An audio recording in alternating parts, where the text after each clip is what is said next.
Good evening and welcome to the Tahoe Truckee Unified School District Board meeting of December 18th. The board did meet in closed session with no reportable action. At this point, Superintendent Kramer, we're going to ask you to start the Pledge of Allegiance. Please stand. Ready, begin. I pledge allegiance to the flag of the United States of America and to the republic for which it stands, one nation, under God, indivisible, with liberty and justice for all. Lovely. Marvelous. Thank you. Is there any change, or are there any changes to the presented agenda, Superintendent Kramer? No changes tonight, President Driller. Would someone care to make a motion to approve the agenda as presented? I'll make a motion to approve the agenda as presented. Moving slow-mo, sorry. Any seconds? I'll second. All in favor? Aye. Aye. Aye. Aye. Aye, thank you. At this point, 7.0 is public comment. I did not get any cards, but is there anyone who would like to do public comment? If you would come to the dais and you have 3 minutes and then just state your name, and we'll have a 3-minute timer for you. And then, yeah, it should turn green. Hello. Can you hear me? All right. I'm Julie Otis. I'm the reading intervention teacher at Kings Beach Elementary. And I just wanted to make a public comment about promoting year-round school calendar again. I really appreciate that you listened to me last year and you brought it to the public during input time. I know that the term year-round schedule, it's so bad. It sounds bad even to me. There's a lot of negativity around it. However, if you Google it, it actually comes up as a balanced school calendar. And I think we all could use some more balance in our lives right now. And I especially just want to keep talking about our achievement gap, especially for our low-income students. I think that the idea of a 10 to 11-week summer is really detrimental to them.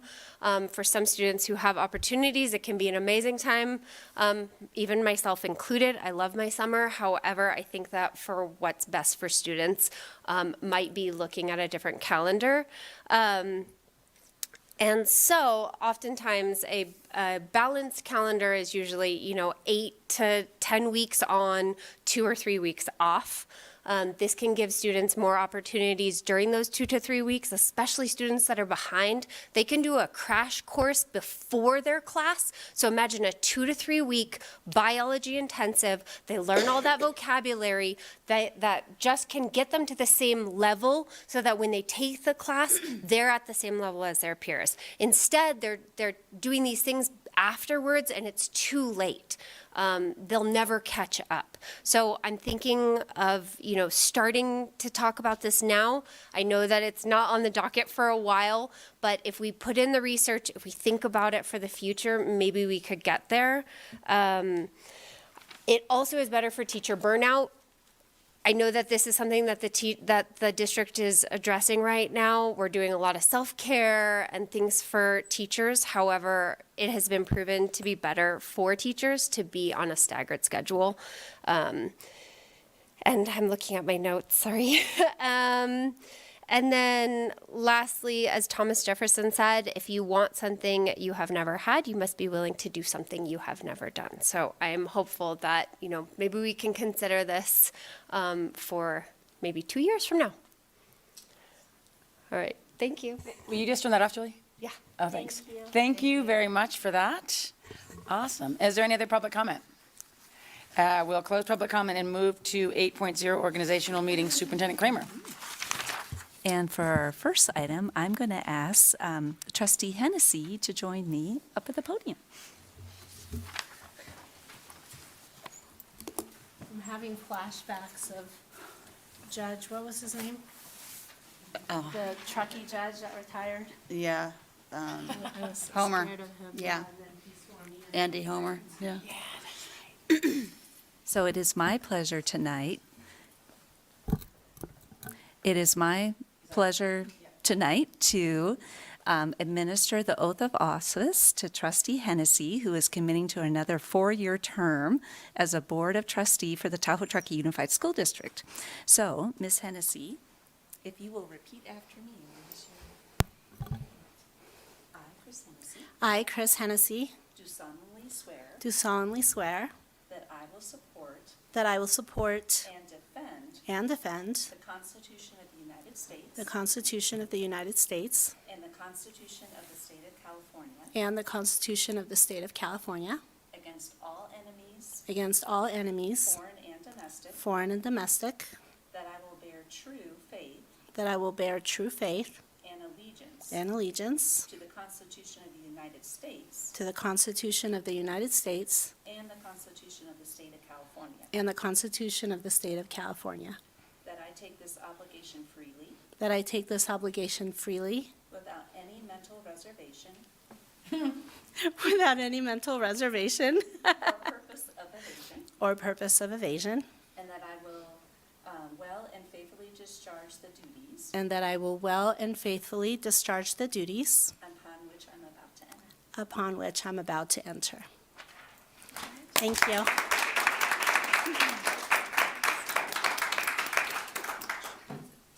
Person receiving the oath right here. Okay, yep, this is the pleasure. Right here? Yep, please. Thank you, Superintendent. Thank you.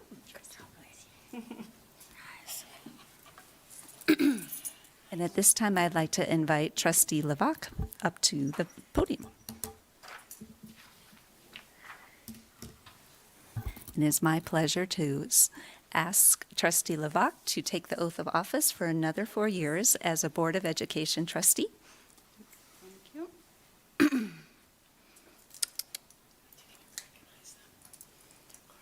I, Kirsten Levac, I, Kirsten Levac, do solemnly swear do solemnly swear that I will support and defend that I will support and defend the Constitution of the United States the Constitution of the United States and the Constitution of the State of California and the Constitution of the State of California against all enemies, foreign and domestic, that I will bear true faith that I will bear true faith and allegiance and to allegiance the Constitution of the United States to the Constitution of the United States and the Constitution of the State of California, and the Constitution of the State of California, that I take this obligation freely that I take this obligation freely without any mental reservation without any mental reservations or purpose of evasion, or purpose of evasion, and that I will well and faithfully discharge the duties and that I will well and faithfully discharge the duties upon which I'm about to enter.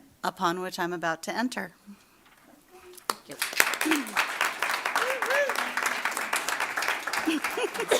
First, because it's Nevada County.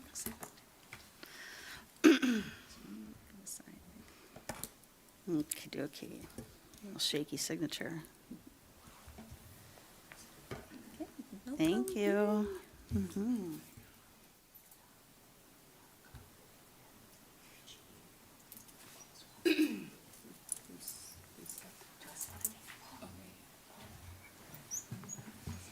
Constitutional. Yeah. Thank you for that. We'll move on. Welcome, congratulations, ladies. We're happy to have you. I'll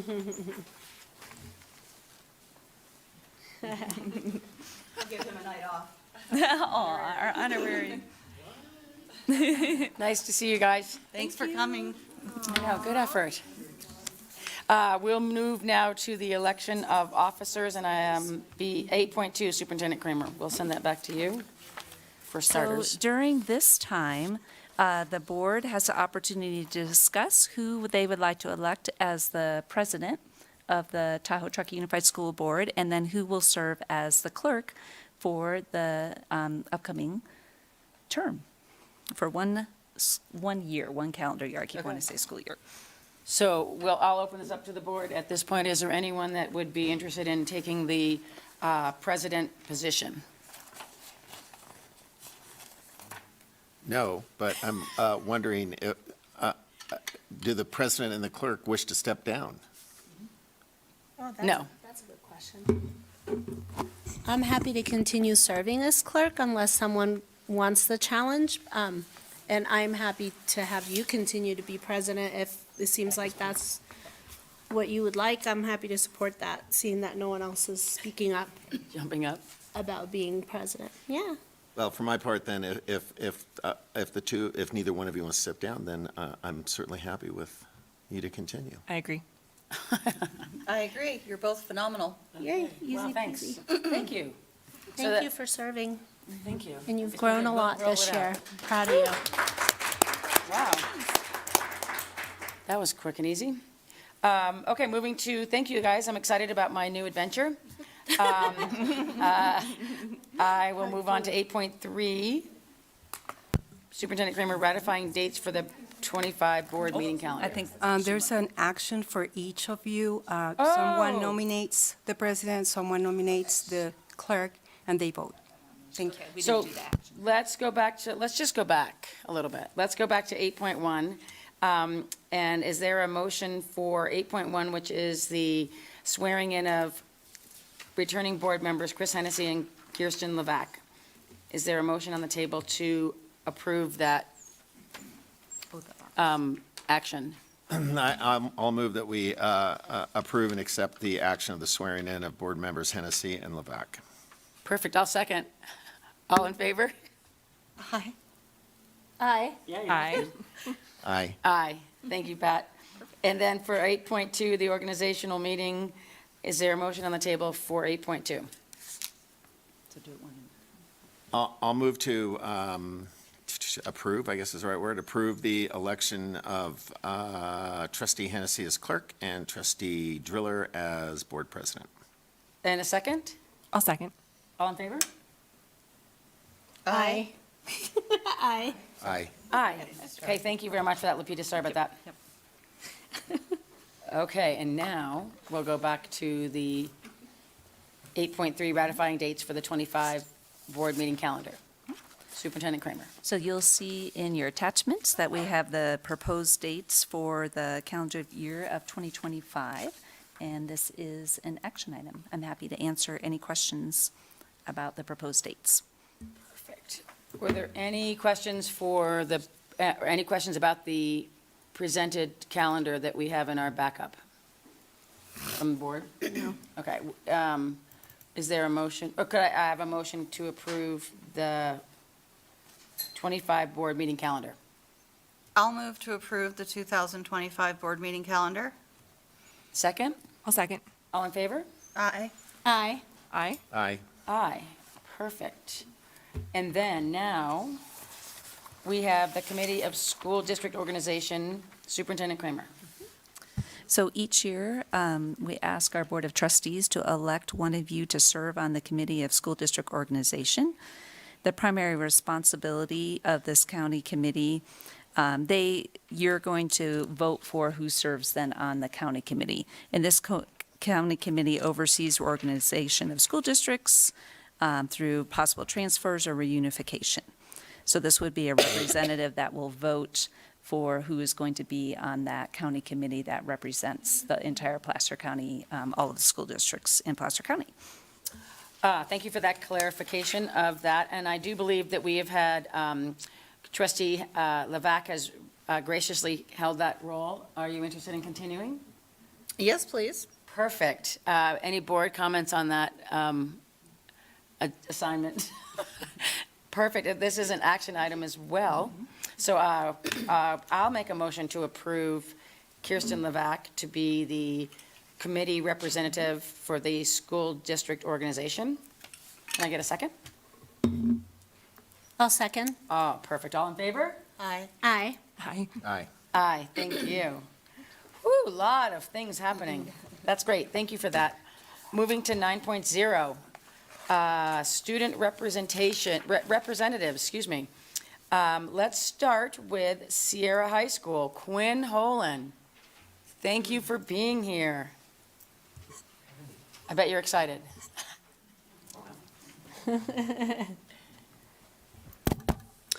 Good evening, Superintendent Kramer, members of the board, and members of the cabinet. My name is Quinn Holen, and I'm an 11th grade student with Coldstream Alternative. There have been a lot of positive things going on with our alternative programs this past month. To start things off, the Truckee River program finished a big welding project where they made a coat rack for the classroom. The students learned all about welding, project development, and working as a team. A big thank you to the Truckee Roundhouse/Makerspace for supporting our students with this opportunity. Sierra High School had a guest speaker from the town of Truckee who solicited input from students regarding what is needed in the town for teenagers. The representative also provided information regarding possible future careers and jobs the town has to offer. Overall, it was a great opportunity for our students. A big thank you to the town of Truckee for collaborating with our school and our students. The Truckee River program visited a local Truckee barbershop, Elevated Experience, to learn about owning your own business and what it takes to be a barber and a hairstylist. The owners are local influencers, and many students got haircuts from their business. These students really enjoyed the meeting with the owners and learning about their business. Sierra High School has been holding their annual winter incentive game, where students can use their Creed coins to enter in chances to win amazing prizes. The goal is to incentivize students to for following school rules, attending school, and following the school's creed. Sierra High School also held their annual winter holiday mindfulness event with Gateway Mountain Center.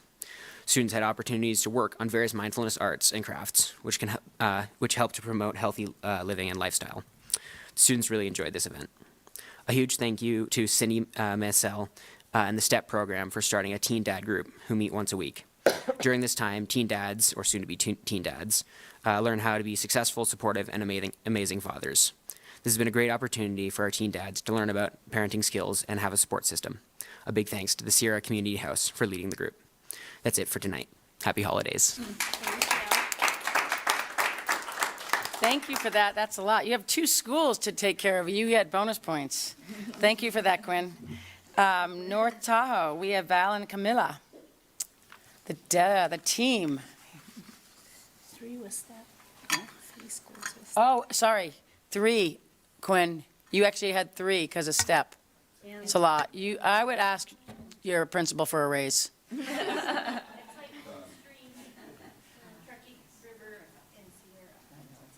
Yeah. So it's 4. And Cold Street, but we're not talking about you, Jeff. We're just talking about Quinn. Oh, nice. Good evening, board members, and thank you for having us. We are honored to be here today as North Tahoe High School student representatives. My name is Valerie Laguna. And Camila Martinez. We had a busy and exciting month of November, and we are eager to share some highlights with you. We've hosted the conference night at KBE, which included a Kermesse fundraiser for the GRIT program, College Visits. Feedback was overwhelmingly positive as families enjoyed connecting with teachers one-on-one. The Elegant Affair was a resounding success, raising over $40,000 for NTHS athletics. We would like to thank everyone who contributed to this fantastic event. Several field trips took place, giving students hands-on learning experiences. These included visits to trade schools like Milan, Paul Mitchell, UTI, as well as trips to LTCC, UNR, medical school, and sports medicine seminar at the Golden One Center. Other wonderful events included the Traction Show, our winter concert, and a winter safety awareness assembly for our 9th grade students, courtesy of Sierra Avalanche Center. Lastly, we are very proud as our Sportsmed 1 students are now CPR certified. Congratulations to them. Winter holiday festivities are in full swing. This includes games, Spirit Week, and door decorating contests, which I'm pretty sure I'm going to win, or our class is going to win. The Art Club is also selling arts and crafts for the season. Our annual Cookie Week has been a hit, as always spreading cheer throughout the campus and community. We have so many grateful bakers. All the cookies have been amazing. Project Grad is working hard to raise funds for the senior grad night trip. Thank you to everyone who supported the wreath and pie sales. The next big fundraiser is a Tahoe Night Monsters hockey game takeover on January 25th. We would love it if you all could join us. You can check our social media for the QR code and more details. In sports, our winter teams are gearing up for competition. This week marks the first official game against Incline, which we won, proving once more that this is our lake. We love celebrating the adults in our lives. Therefore, our educator of the month is Kate Teller. Kate's dedication to our English learners, her exclusive classroom environment, and her commitment to our academic excellence are truly inspiring. Congratulations to Ms. Teller. This month, tireless teacher is Brody Heller, who is our first-year teacher. Heller's dedication to his students and his support to extracurricular activities exemplifies his passion for education. Thank you, Mr. Heller. Lastly, our community member of the month is Lorena Aguilar Herrera. Lorena's contributions to fundraising and support for Project Grad have made a tremendous impact. Thank you, Lorena. You are a Laker for life. As much as we love celebrating our adults, we also love celebrating and recognizing our students. So this month's student of the month are Deilani Galvanes for 9th grade, Jaden Estrada, Ella Whelan for 11th grade, and Juliana Reyes for 12th. Congratulations to all these outstanding students. Thank you for having us. As always, it is a pleasure to emphasize and recognize our students and staff's accolades with you all. Celebrate the school spirits and make sure that school spirit that makes North Tahoe High School such a special place. Thank you so much. Thank you. Thanks for that. You guys are great. You're modifying it. This is fun. I think for Truckee, thank you girls for coming. And then Truckee High, I think we have a video as well, which is kind of cool.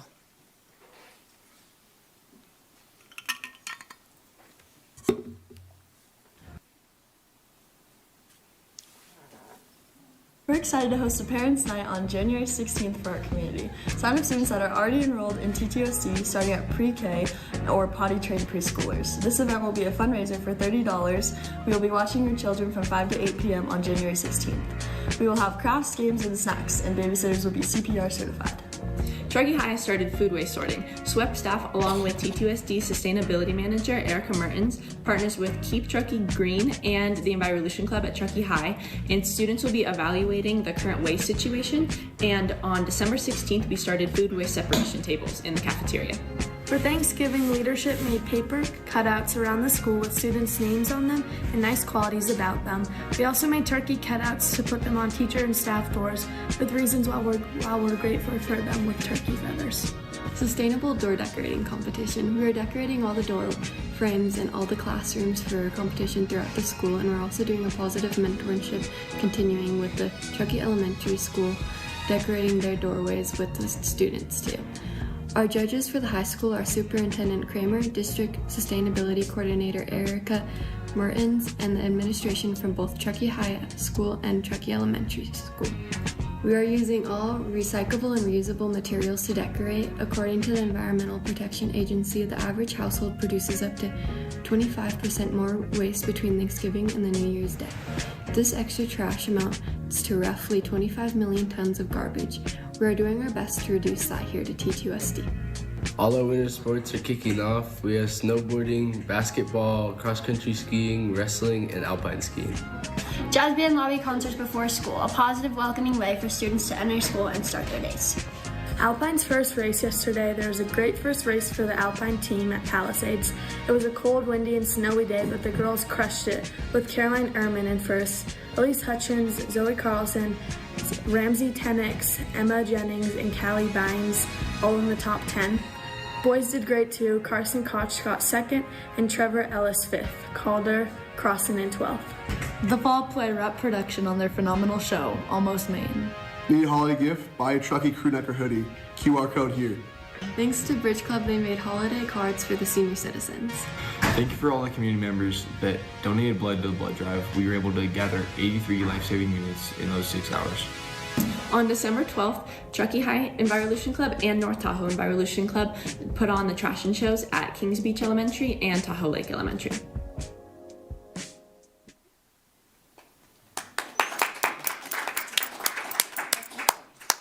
Totally fun. That was good. Sorry, I'm not even on. Thank you guys for all that. That was fun, and we always love children updates. Moving to 10.0, Superintendent's update. Thank you, Superintendent Kramer. Yes, thank you, President Driller. I want to start by celebrating our fantastic music programs and our talented student musicians. Last week, I had the pleasure of attending both North Tahoe Middle and High School and Truckee High School's winter band concerts. Our student performers tackled complex music with great skill and produced beautiful music. Although I was not able to attend, our elementary school students also provided terrific holiday performances over the last few weeks. I'd like to recognize our band directors and music teachers, Mrs. Lena Meyer, Mr. Todd Hallway, Mrs. Natalia Tomosello, Mr. Jesse Steele, Mrs. Claudia Waters, Mrs. Brittany Rose, Mrs. Colleen McAdams, Mrs. Kathy Munoz, and Mrs. Lori Heath for their dedication and fantastic work. In addition, I'd like to thank our community for supporting Measure AA. Thanks to the additional funds from Measure AA, we were able to have these programs at all of our schools and these amazing performances and great opportunities for our students. Later in tonight's meeting, you'll hear updates on our strategic plan, including our fall attendance data and the TTUSD California dashboard results, which show how we're progressing on our key priorities. And in closing, I wish our entire community a joyous and peaceful winter holiday season. Thank you. It's always great to go to those concerts, but then also recognizing that Measure AA did a great part of that. That's awesome. Thanks for bringing that up. Before we go on, I did not ask Lupita whose art was on the wall. This continues to be King's Speech. It's still King's Speech? Yep. Okay, so thank you for that.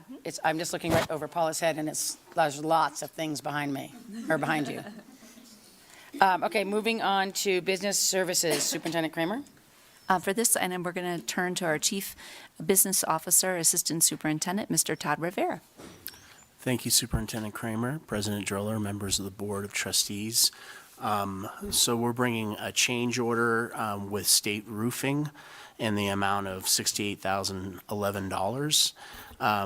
This change order, if you recall, we approved a contract with State Roofing to do roof replacement at Truckee High School, North Tahoe Middle High School on the auditorium section, and then also the Glenshire portables. As the work progressed, we noticed some other repairs that were needed on the North Tahoe campus, as well as some other campuses throughout the district, including Sierra High, where we just needed some additional repairs, which included replacing some shingles, adding gutters, repair of bubbled sections at Truckee High School, and then also at Sierra High School District Office and Donner Trail. So this change order is all for additional work that's above and beyond what the original scope of their contract was. Thank you for that, Todd. And I'm so excited. It's only change order number 1, so I'm very happy, very happy. It's nice that you were able to get the same contractor to do all of them. So I did ask that question before as to why there was so much, but it is all of the schools. So that's nice having the same contractor doing all that. So that's phenomenal. And then it does say deferred maintenance. So this is something that we have in our budget for that. So is that correct? Yeah, that's perfect. Yes.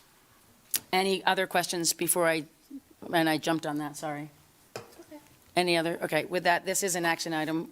Would anyone care to make a motion? I'll make a motion to approve change order number 1. Thank you. In a second? I'll second. Thank you. All in favor? Aye. Aye. Aye. Aye. Aye. Thank you for that. Moving on to Business Services, Fiscal Services, Superintendent Kramer. And for this item, we will also turn to Mr. Rivera. Thank you. So this is an annual report that's required by Government Code Section 50075, which is a semi-section of coding that allows school districts to charge parcel taxes. So this is specifically an annual report for our Measure AA parcel tax. It's fairly simple in the requirements of what's included in the report. Essentially, it's our revenue that we received, or parcel taxes that we collected, and then also our reported expenditures for the fiscal year of 2023-24. 2023-24, and then what the net revenues less expenditures are. So last year in 2023-24, we collected a total parcel tax revenue of $5,636,014.05. Our total expenditures for our Measure AA program was $6,630,880.48, leaving us a net revenues less expenditures of a negative $994,866.43. And I've talked about this before, that our revenue from the parcel tax does not completely cover our Measure A allocations, so that's where that negative number comes into play, and the district contributes that amount to the Measure A program to make the program whole. Awesome. That is a phenomenal amount of money. Thank you very much. Are there questions or comments from the board? My comment will be, that's awesome. We have an amazing community that enables us to do that. And then also the fact that, we're able to do it as a partnership. But there are so many things with that 56 million that's amazing. Or 5 million, sorry, 556. I apologize. I made a missed mistake. that comma. I jumped the gun on Dave. that. That was actually. It's all about the zeros in a comma. That was 11.3 that I just covered. So I went a little ahead of myself. So we were supposed to be covering the first interim report. Oops. All right, well, with that, would anyone care to make a motion to approve? I'll make a motion to approve the 23, or the 24-25, no, the 23-24 Measure AA Sorry, annual, I gotta correct that one. annual financial report. I'll second. All in favor? Aye. Aye. Aye. Oops, sorry. Aye. Went out of control. Aye. Aye. I think you were forgetting already. Lord. How much coffee No was in more that? coffee, you're What was cut in that? off of caffeine. God. Okay, Oh, good. back to you, Superintendent Kramer. Sure, We are, and so we'll turn to Mr. Rivera for the first Yeah. interim report. Thank you. So now I'm back on track. that's okay. So tonight we're presenting our first interim report for the 2024-25 fiscal year. The first interim report covers any budgetary changes that have occurred since we adopted the budget in June through October 31st. So what we'll be covering today is major changes to our revenue and expenditure reports, looking at our multi-year projection, and it's not a secret, but we're going to receive a positive certification. Once again, that's looking at our multi-year, our ability to remain fiscally solvent in the current fiscal year and 2 subsequent fiscal years. So looking at the budget reporting process and where we are, we adopted our budget June 26 at our board meeting, followed by our unaudited actuals for the 23-24 fiscal year, which we approved on September 18th. Tonight we bring to you the first interim report, which is the first reporting period for 2024-25. And then next month, we'll be bringing the audit from the 2023-24 year to finally close out that fiscal year. Upcoming, we have the second interim report, which we'll share with the board in March, and that's for any budgetary changes that cover us through January 31st. And then following that, we're going to start working on our 25-26 budget and local control accountability plan. So that will be coming up shortly. So looking at our changes, since we adopted our budget, on the revenue side, our revenues increased by $761,504. And there's different components within our revenue categories that account for that. The largest being our property taxes. Originally, we projected or budgeted an assessed value increase of about 4.92%. So that translates to about the same in property tax increase.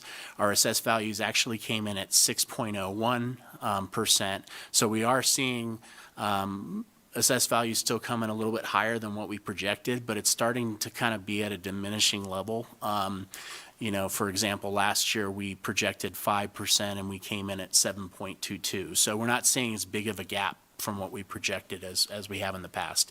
That amounts to about a $973,000 increase in our property tax revenue for this year. And then in addition, we had an increase to our new property tax payment that will be going to Sierra Expeditionary Learning School. So that's actually a negative revenue. And then we saw an increase in our community redevelopment funds of $127,000. And then also an increase for our title programs. The $117,000 increase is actually not new revenue. It's carryover from last year. And as I mentioned before, with a lot of federal programs, we can only recognize the revenue when we actually spend it. So this is just leftover from last year. We're bringing it over and putting it in the budget this year. We saw a small increase to our forest reserve funding of $35,000. That was actually 2023-24 revenue that came in late, so we'll have to recognize it this year as opposed to last year. Increase in lottery funding, that's a really good sign. We've been seeing that over the last few years where the per pupil amount for our lottery funding has been going up, so we'll take it. One on the downside, we are going to see a decrease in our home to school transportation reimbursement.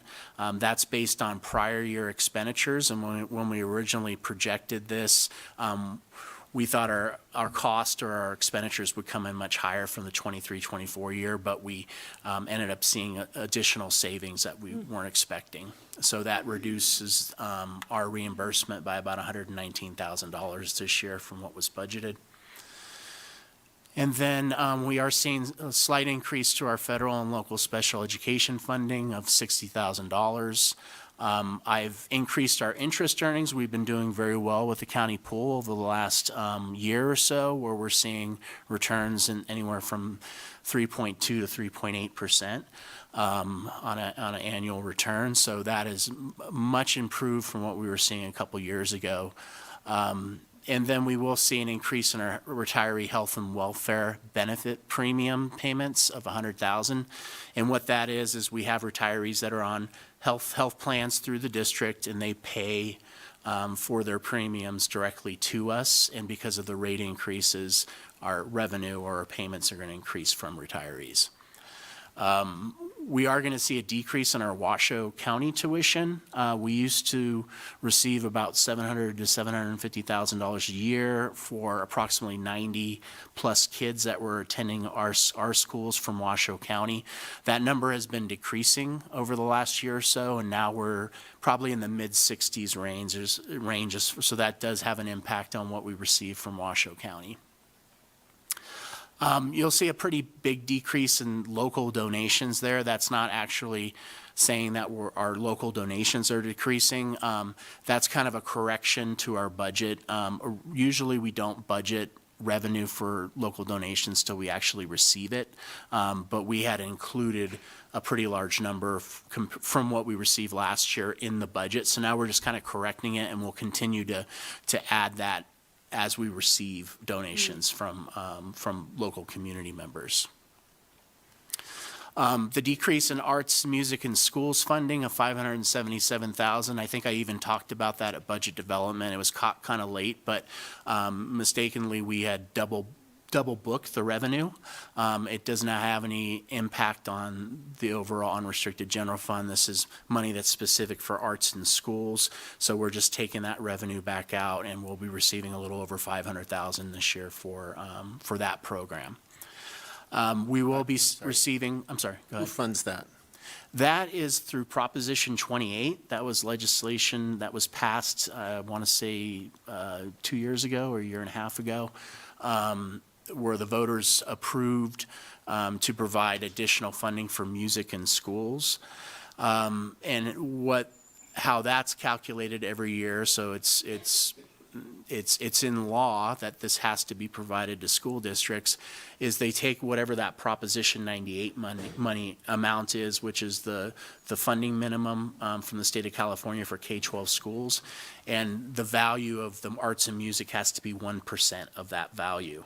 And then from there, they take that bucket of money and they distribute it to all the schools in California based on ADA, average daily attendance, and also their unduplicated students, which are their low-income foster youth and and what's the other one? Homeless. So every year that's going to change a little bit depending on what Proposition 98 funding, and it is site-specific. The state actually allocates on a per-site basis. So all of our school sites have a specific allocation for each year. Great, thank you. Yep.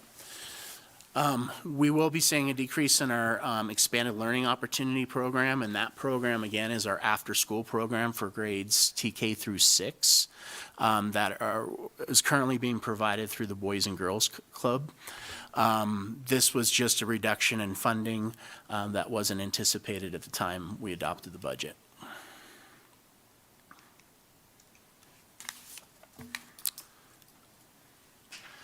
And then this is just a snapshot showing, comparing adopted budget to first interim. You'll see the overall $761,000. Our total revenues projected for this year are $616,223. And that's just showing our funding allocations by type. 75%, as we know, is our major funding sources is property taxes. We also have our next largest funding amount is our local revenue, which is Measure AA, along with special ed, local special education revenues, and then our donations. On the expenditure side, we have overall an increase of $633,000. On our certificated salaries, we actually saw a decrease of $62,000, and there's a lot to track there, but there was some increases and then there's some decreases. So we did add some positions at the beginning of the school year. We added some transitional kindergarten teachers. We added a high school teacher. We had a total of 4 increased teaching positions that we added. And then as we moved into first interim, we kind of checked through what we currently had vacant in our special ed program and also on our regular ed program. And we were able to decrease quite a few positions to offset that increase.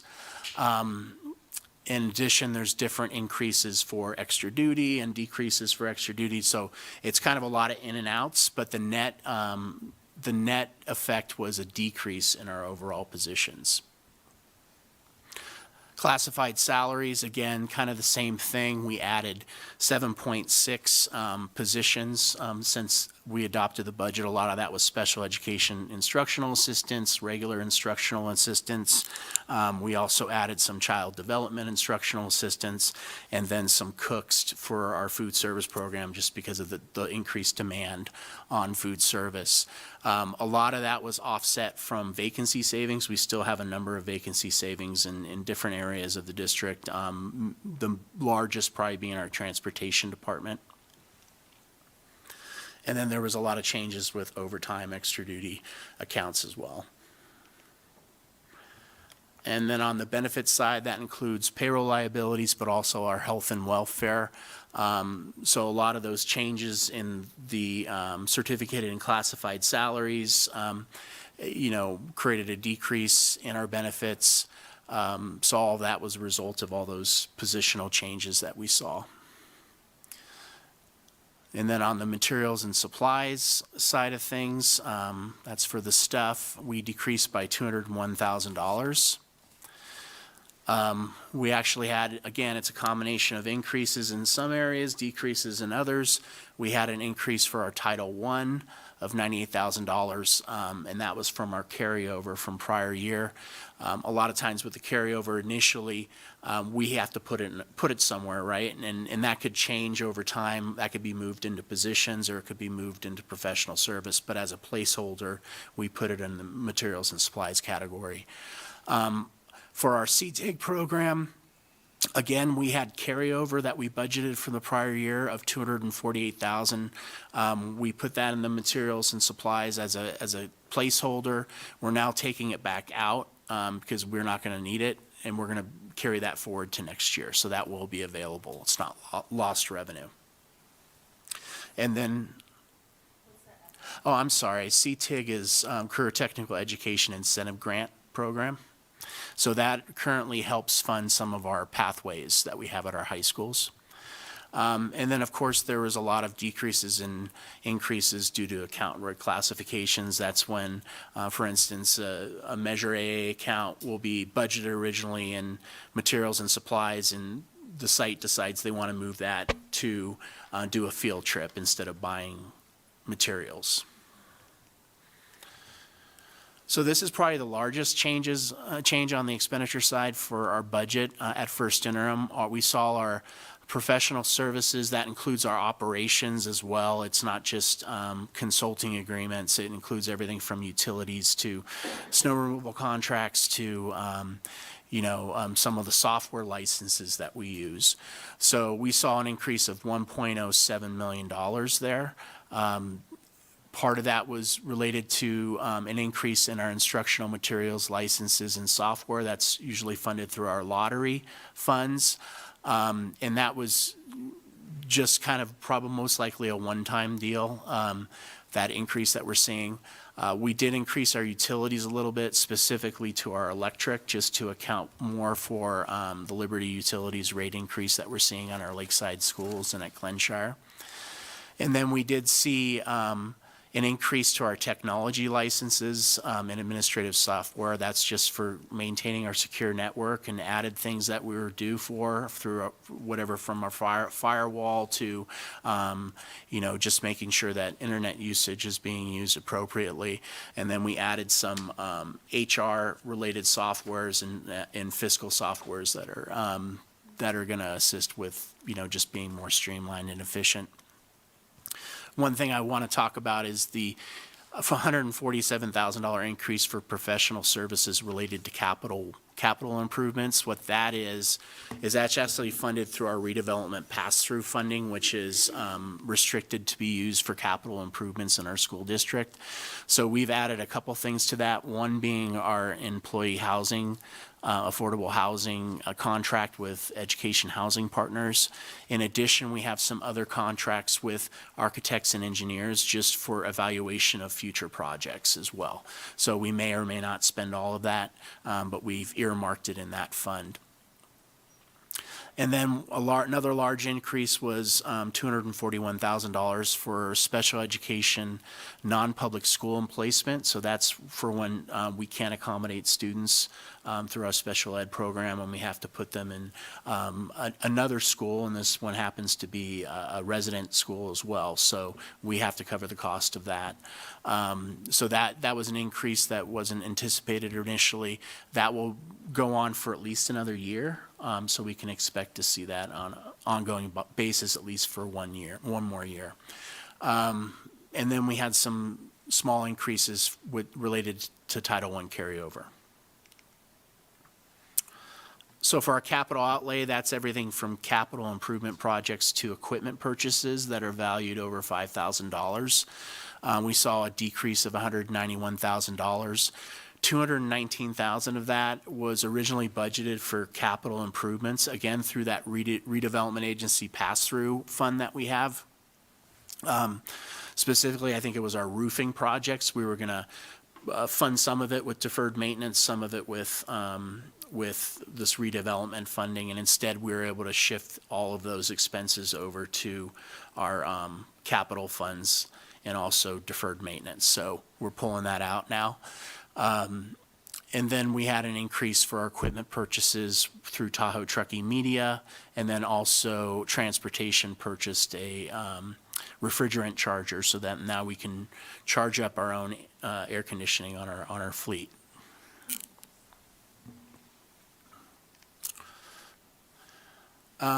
Another large change was our contribution to food service. The cost of that program continued to escalate with food costs, but also we added some staffing as well. So we'll see an increase of $149,000 for that contribution. And then our overall contributions to other restricted programs increased by about $323,000. And that's specifically, most of that went to Measure AA, our cost of Measure AA. The staffing was a lot higher than what was originally in the budget.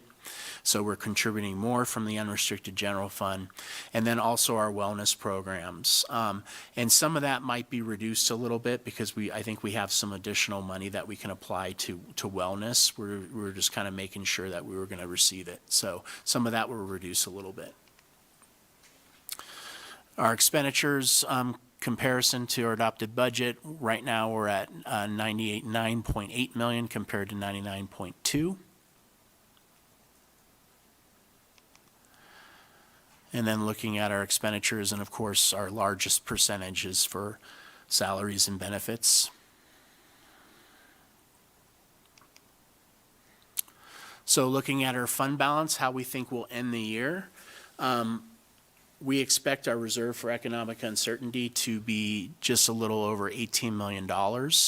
At budget adoption, we had projected a reserve of almost 17.6 million. So we have increased our reserve a little bit since the initial adoption. That translates to about 18.03%, but one thing to take into account is this does not include the negotiated increases that we're going to be talking about, a couple items down on the list. So that's just a snapshot comparison to the budget and first interim. You'll see some other fund balances as well. Our restricted fund balance at $8.1 million, and then our kind of our assigned balances for what we call our instructional materials reserve for textbook adoptions and instructional purchases, and then our bus and technology reserves are also included in that number of $1.37 million. So looking at this year and the next 2 years, on the revenue side for our multi-year projection, we do continue to be conservative in those out years. Property tax increase of 3.25% in 25-26, and then decreasing that a little bit to 2.75 in 26-27. And then again, our charter school in lieu payment, we have that kind of estimated. There's going to be some increases to those payments over the next two years, pretty nominal amounts. Our transportation reimbursement, as long as we can get fully staffed, we're expecting about a $250,000 increase in that reimbursement next year, and then $100,000 in the following year as well. Trying to think if there's anything big on this. We expect to get our arts and music in schools funding. That's an ongoing, that's a promise from the state. We do not receive any additional revenue for implementing universal transitional kindergarten, and we do not expect to moving forward. So unfortunately, there's no additional funding for that. And we also are basically using up all of our SB HIP funding, which was used to expand our wellness programs this year. That'll be all gone after this year, and then we're incorporating that or bringing that into the unrestricted general fund, which I'll talk a little bit about. On expenditures, again, we do not anticipate salary increases in our multi-year projection. Our step and column increases, which is kind of the amount of on the natural increase we see, classified and certificated move based on the salary schedule movement, is about 1.8% of the current salary expenditures for certificated staff and about 2.2% for classified staff. Our CalSTRS employer contribution rates will remain steady at 19.1 unless the legislators change something, but it's not anticipated to increase over the next couple years. Our CalPERS, however, is expected to increase to 27.6 next year, and then 28% in 26-27. And then we are going to be doing some big movements of staff that we're currently funding from one-time funding sources, which include SB HIP, but also our Learning Recovery Emergency Block Grant, and also our Educator Effectiveness Grant. We're funding a number of staff members through that, everything from counselors to TOSA coaches to wellness center staff. So we'll be bringing that over the next couple years back into the unrestricted general fund, and that's accounted for in a multi-year projection.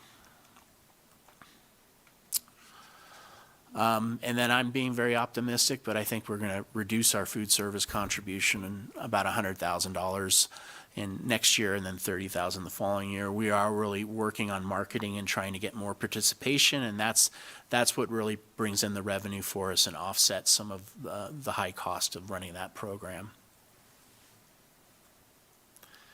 And then we will continue to contribute to our Measure AA program in the amounts of $1.2 million in 25-26 and about $1.3 in 26-27. And we have also included additional staffing for the full implementation of universal TK over the next couple of years.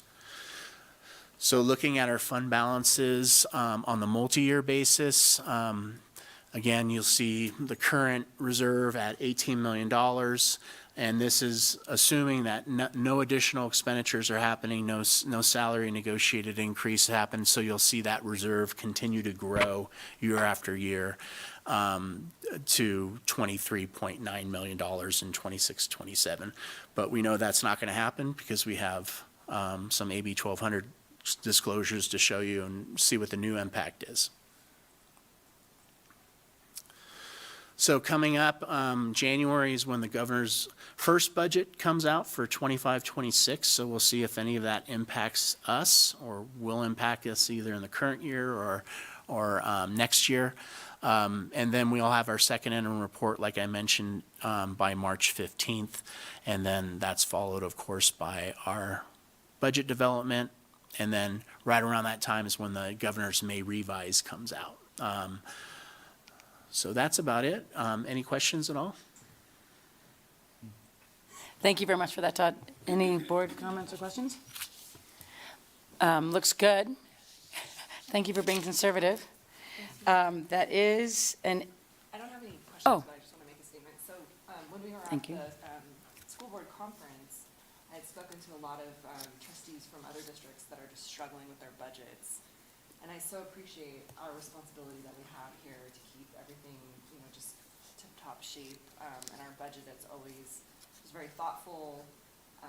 We have, an excellent reserve. A lot of schools that I talk to, they just don't have that. They're struggling with attendance, which has become their biggest focus. And we don't, yes, it's important to us as a board and for our families, but that's not the driver for our decisions. And for a lot of those districts, that's the driver. And so I really felt for them just in the struggles that they have, and really made me even appreciate more the work that all of you do to keep us going and to provide for our students. So thank you. Thank you for that, Danielle. Thank you, Chris. If there are no further questions, we will now go back to 11.2 to approve the 24-25 first interim report. Is there anyone interested in making a motion? I'll make a motion to approve the first interim report. Thank you, Todd. Is there a second? I'll second. All in favor? Todd. Aye. Aye. Aye. Aye. Aye. Thanks so much for that. That's awesome. Thank you. And one thing I forgot to add, I usually start off with this, but I just wanted to thank the fiscal services staff, particularly Angie Morales-White and J.R. Murphy, who really did the bulk of the work on this first interim report. So thank you to them. Yes, thank you. We always appreciate their due diligence. With that, moving on to 12.0 donations, Superintendent Kramer. And for this item, we'll turn to our Assistant Superintendent, Mrs. Shawn Roderick. Thank you, Superintendent Kramer. Good evening, President Driller, members of the Board of Trustees, and community members. The Optimist Club of Truckee has generously donated $1,000 for the Alder Creek Middle School's music band. Alder Creek's remarkable band program nurtures students' musical talents. It cultivates a collaborative spirit as they learn to read music and create a rich and rewarding experience for student growth and development. It is the staff's recommendation the Board of Trustees accepts this generous donation. Thank you for that. And I do believe that Danielle made a comment about how amazing that every board meeting seems to have an Optimist Club donation on there. So really a big shout out to them. Danielle, if you wanted to speak on that, or yeah. No, I agree. I mean, talked about maybe doing a little more purposeful recognition, just because I feel like it is every board meeting that we see them, and it's just such tremendous support for all the programs. And I love that it's so diverse too, that they really do recognize, students have different skills and strengths and interests, and they're kind of speaking to all of that. So it's remarkable. Thank you with that. So at this point, if there are any other comments or questions, I'll ask Danielle to, Oh, yeah. I'll make a motion to accept the donation from the Optimist Club for the Alder Creek Middle School music band, which is awesome. Awesome. I'll second. Thank you. All in favor? Aye. Aye. Aye. Aye. Aye. Awesome. Thank you for that. Back to 13.0 resolutions. Superintendent Kramer. And for this item, we will turn to our Executive Director of Student Services, Dr. Anna Marie Cohen. Okay. Thank you, Superintendent Kramer and President Driller, Board of Trustees and Community. In 2023-2024, TTUSD received initial funds to expand the General Child Care and Development Program, STEP, to expand to full-day, full-year services. This application is for the 2025-2026 school year and helps offset the full cost of the STEP program funded through a partnership with Early Head Start. It is staff's recommendation the Board of Trustees approve Resolution Number 17, 2024-2025, authorization for superintendent to sign application for continued funding for the General Child Care and Development Program contract. Thank you. That is an awesome, that's an awesome thing because it supports one of our, again, alternative programs, and we love it. So thank you for that. Is there any questions on the resolution? Would someone care to make a motion? I'll make a motion to approve resolution number 17, 2024-2025. I'll second. All in favor? Aye. Aye. Aye. Aye. Aye, thank you. Just a quick disclaimer, just so that you know, public, that we do not just rubber stamp this, we do our homework and read, so we have questions prior to this. Moving to 14.0 consent agenda. Would staff or anyone care to move anything from the consent? Staff has nothing to remove. Okay, and board, anything to remove? With that, would there any questions on that? Not at all, okay. A motion to approve the consent as presented? I'll make a motion to approve the consent agenda as presented. And a second? Second. All in favor? Aye. Aye. Aye. Aye. Aye. That was a lot, there's 11 of those, so that was great consent agenda. That was good. Thank you for that. Moving to 16.0 negotiations. And for this item, we'll turn to our Executive Director of Human Resources, Mr. Mike Shepard. Oh, or was this Todd? Sorry, we're going back to Mr. Rivera. Apologize. Thank you. So AB 1200 basically requires school districts to disclose and boards to consider any of the major provisions and financial impacts that a tentative agreement will have on the district prior to them considering the approval of a tentative agreement. So we have submitted for your review what's called the AB 1200 public disclosure for the collective bargaining agreement with Tahoe, TTEA.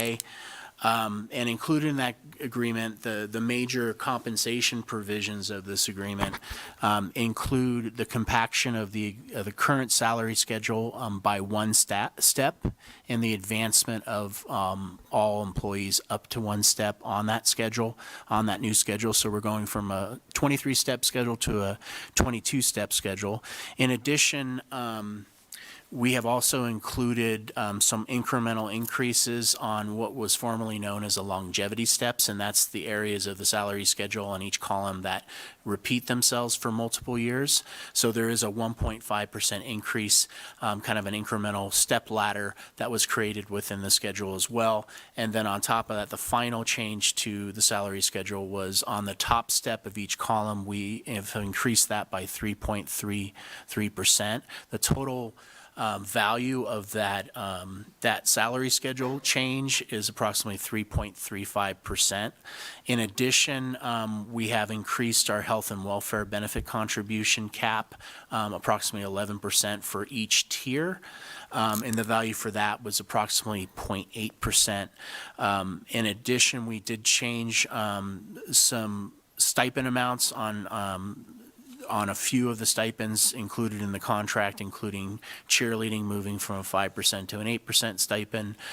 We also have added snowboarding, some assistant coaches, and then snowboarding increased from 5 to 8% as well. So the value of that was approximately 0.1%. So the total compensation package, including all those different components, was approximately 4.25%. So looking at that and kind of seeing where that falls, we have included the actual cost estimates for these in not only the current fiscal year, but also the 2 subsequent years, because we're always looking at a multi-year projection.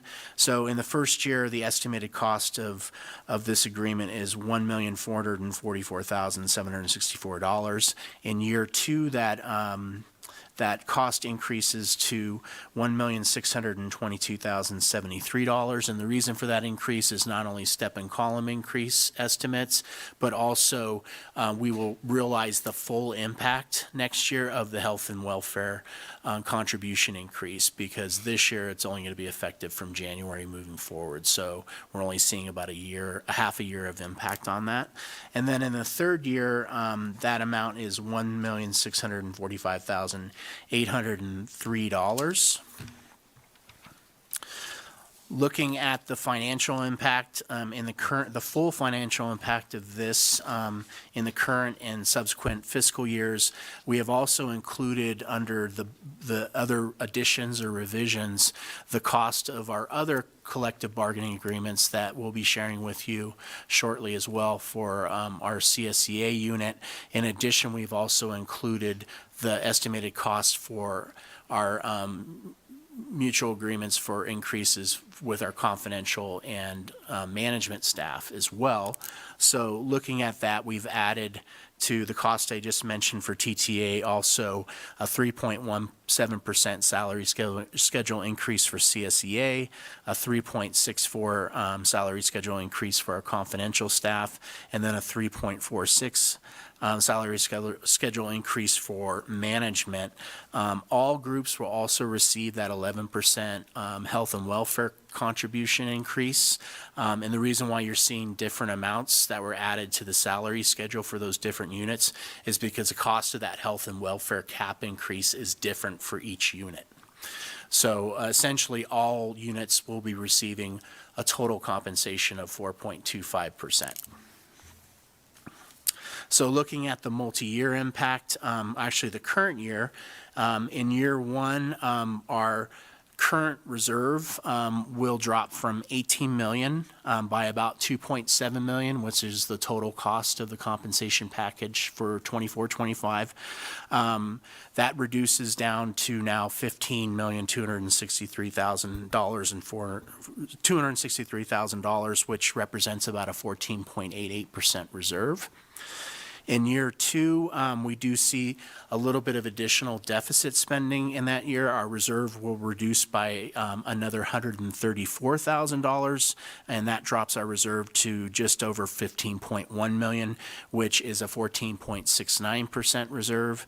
And then in the third year out, again, we'll see some deficit spending. Our reserve will reduce by another $154,000, bringing our reserve to $14.9 million, just under $15 million, and that is a 14.46% increase. And then if we look at the fourth year out, we start to see our reserve increase again. So it's just for a couple years that we'll see some slight deficit spending. And with that, is there any questions? No, thank you for giving us that information. Anyone else have any questions, comments? I think it's great to both teams, TTA and TTUSD, how the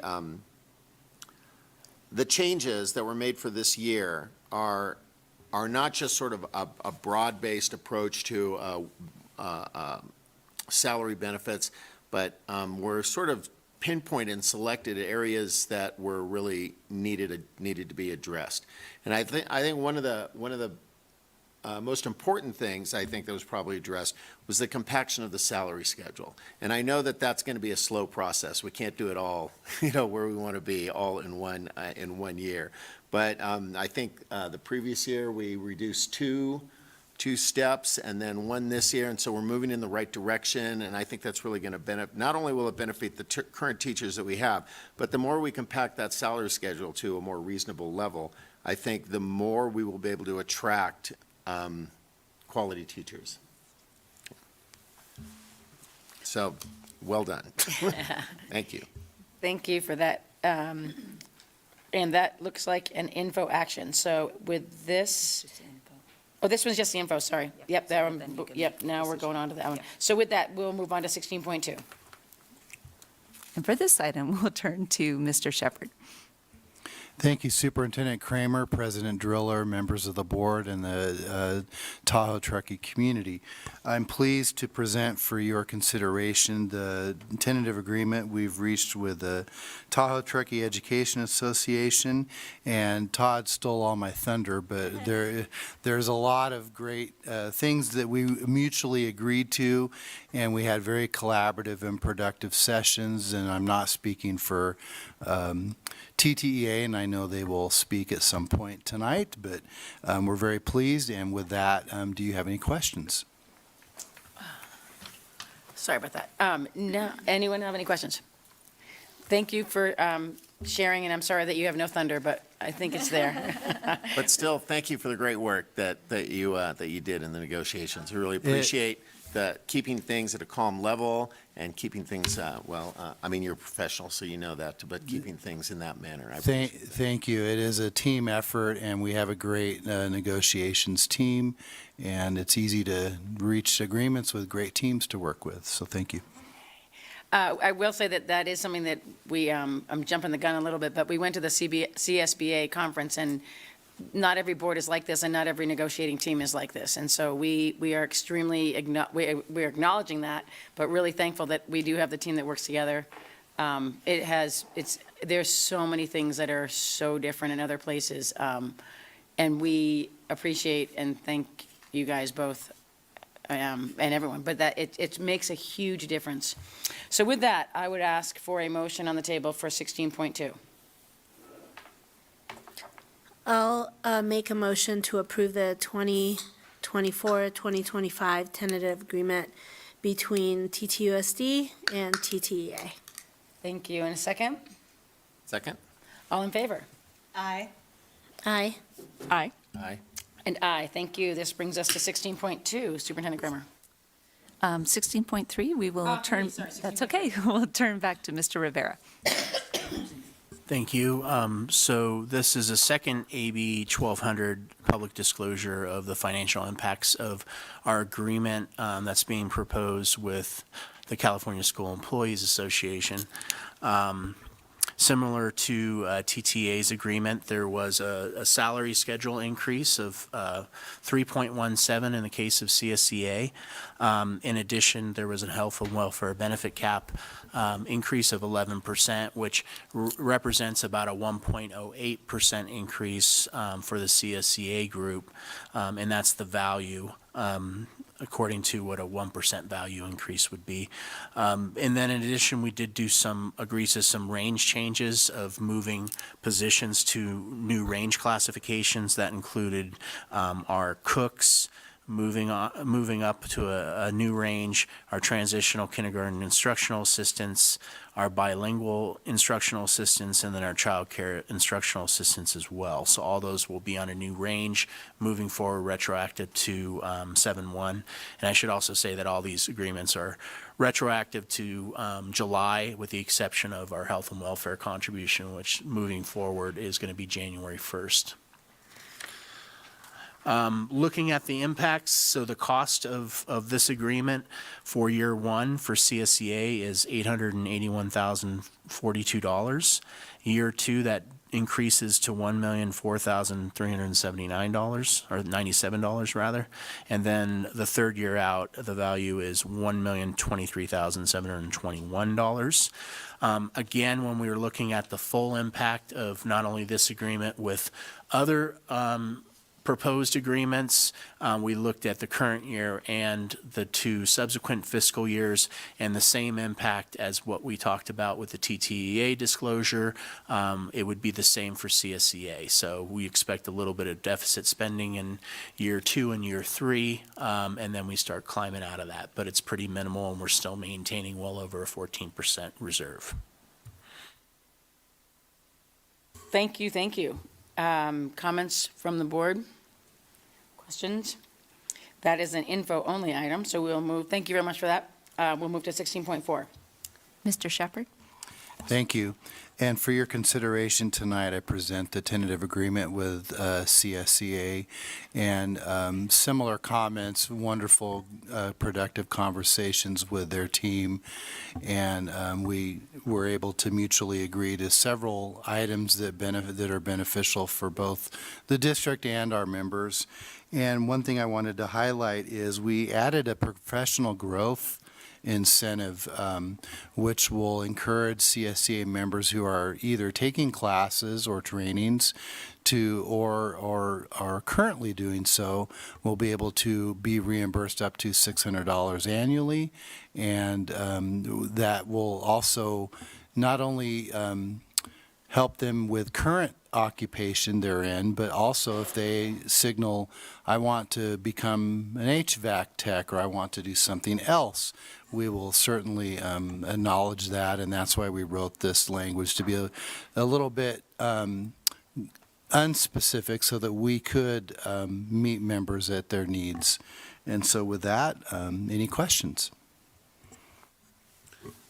No questions, but again, I just want to compliment you on the collaborative and creative, multifaceted way of approaching negotiations and the development of a contract with CSEA. And thanks for everything. Thanks. Thank you for that, Pat. Anyone else have anything to add? Nope, I'm feeling pretty lucky that we're where we're at. This is all about y'all. I'm really glad you both are here. This is really a big day. With that, would anyone care to make a motion for 16.4? I'll make a motion to approve the 2024-2025 tentative agreement with TTUSD and CSEA. Thank you. A second?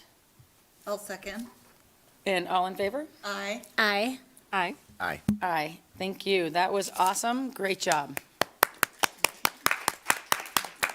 Best day ever. Moving to 17.0, personnel. Superintendent Kramer. And for this item, we will turn again to Mr. Shepherd. Thank you. For your consideration, we have a meet and confer agreement with our classified confidential employees. And similarly, the total compensation package is 4.25%. That's the 11% benefits increase, which is a value of 0.61%, and which left 3.64% for salary schedule enhancement. Also, we added a $750 annual bilingual stipend to bring equity as we are compensating other members of our district, and so to recognize those folks with those skills who use translation and being able to speak another language to help our employees. With that, any questions? Thank you for that, Michael. And any questions? Nope. I do want to echo what Pat just said. The creative work is awesome. And then I think listening to staff and just in terms of what they needed and what they wanted, and then how we were able to do with our negotiating teams what they needed to make us a little bit more complete. But that is awesome. Any comments before we ask for a vote? Okay. Is there someone would like to make a vote for, a motion on 17.1? I will make a motion to approve the 2024-2025 meet and confer agreement between TTUSD and the confidential employees. Thank you. A second? Second? Thanks. All in favor? Aye. Aye. Aye. Aye. Moving to 17.2, Superintendent Kramer. Mr. Shepherd? Thank you. For your consideration, we have a meet and confer agreement with the management employees, and as Similarly, the 11% increase on benefits is a 0.79% value, which left a 3.46% ongoing for salary schedule enhancement. And we also similarly added a $750 annual stipend for bilingual work to acknowledge our administrators who use that regularly in their job. And so with that, any questions? Thank you for all that. Michael, is there anything that the board would like to add to that? Seeing none, I'll bring it back for a motion. I'll make a motion to approve the 2024-2025 meet and confer agreement between TTUSD and management employees. Thank you. A second? Second? All in favor? Aye. Aye. Aye. Aye. Aye. Well done. Thank you. Oh, here it is. Get ready, ladies. We're moving to 18.0. Oh, just.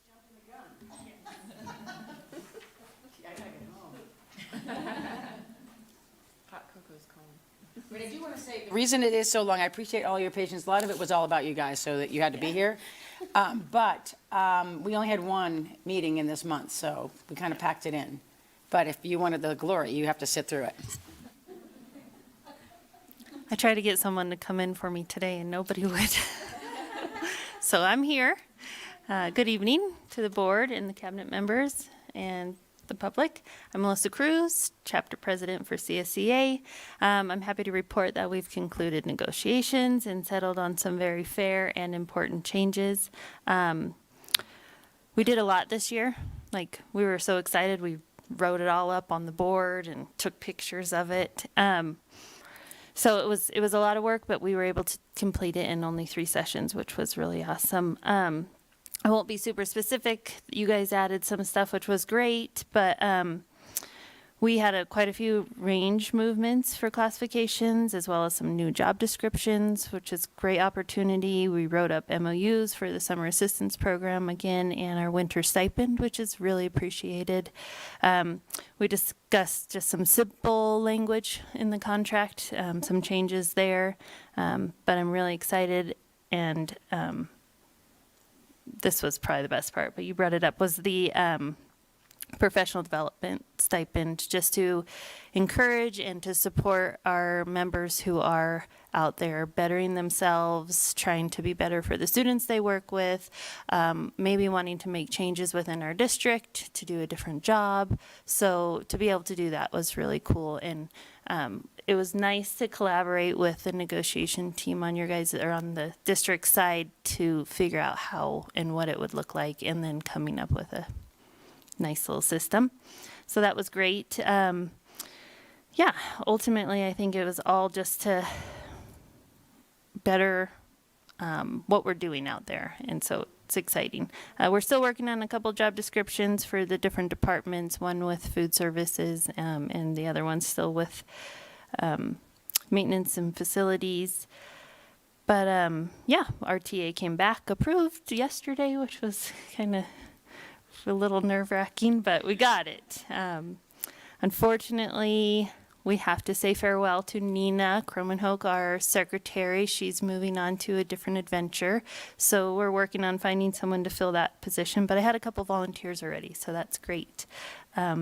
So best wishes to Nina, and thank you for all of her service and great work she's done with our district for quite a few years. She's been in different positions, so it's pretty cool. I lost my labor rep again. I don't know why. We were either cursed, or that position's extremely difficult, or Mike scared her away, or Todd. I don't know what happened. Or I did. I don't know. She was great, and she did help us a lot during negotiations, so we wish her the best of luck as well. And last but not least, shout out to our snow removal people out there, maintenance, custodial. They did great after this last storm.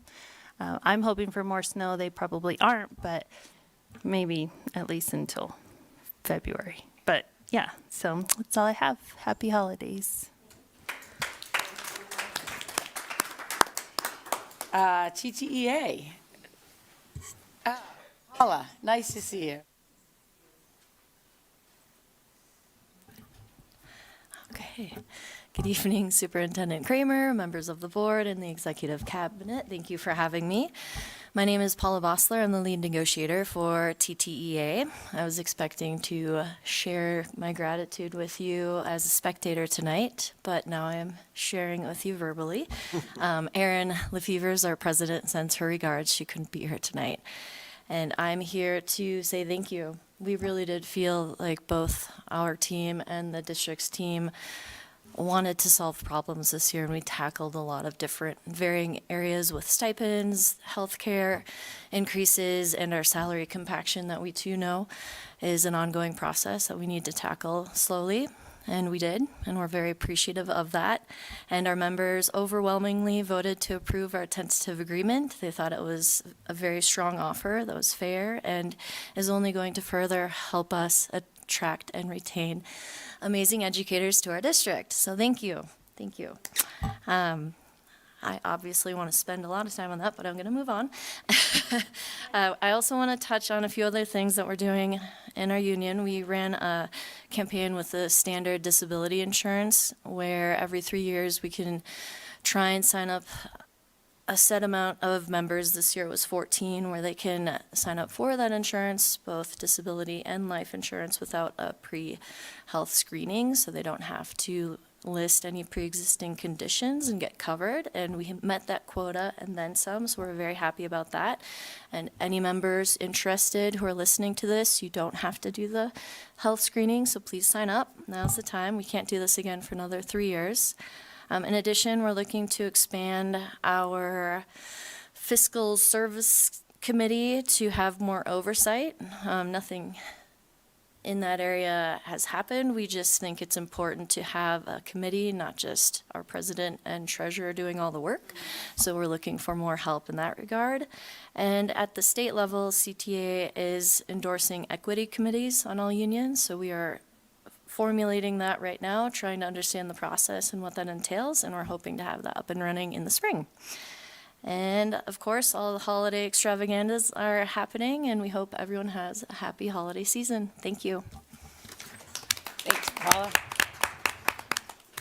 I just wanted to publicly say, Paula, you might have gotten a shout out for your performance as your new position as lead negotiator. You might have. Not saying it, but you might have. Moving on to 19.0. Thank you both very much for staying with us, and now you may sneak out if you need to. Presentation 19.0, Superintendent Kramer. Yes, for this item, we will turn to Dr. Cohen. Okay. Thank you. Tonight's presentation on student attendance is being presented. We know it is absolutely crucial for academic success. This presentation will review our current attendance data, trends, and explore effective strategies to enhance attendance rates, focusing on understanding the challenges and implementing practical solutions. Enhancing student attendance requires a collective commitment from educators, parents, and the community. By monitoring attendance data through Attend, our attendance monitoring platform, we are able to identify areas of improvement, and we can continue to improve our attendance rates, student engagement, and overall student success. The chronic absenteeism indicator on the California dashboard represents the percentage of students who were absent 10% or more of instructional days that they are enrolled to attend school. TTUSD showed significant improvement from 2022, 2023 to 2023, 2024, with all student groups showing improvement. This is an indicator in which declined is seen as positive. Our attendance campaign through Attend, formerly called Attention to Attendance, focuses on reinforcement with positive messaging, more consistent attendance awareness information with the impact of missing school to families, and attendance recognition highlighting the improvements. All of our schools are continuing to show improvement, with this year improving over last year at this same time. So this is a comparison year over year of fall attendance data. Providing targeted interventions and overcoming barriers are key strategies to improving attendance. Increasing transportation access to students in every grade level. Providing the mental health supports to address school avoidance and other mental and behavioral health needs will help us continue to improve our attendance rates. Additionally, by breaking down attendance rates by grade level, we're able to adjust our response strategies to be developmentally appropriate. We are on track to show continuous improvement this year, and will continue to provide educational messaging and highlight attendance in our district and school newsletters and at our parent meeting nights.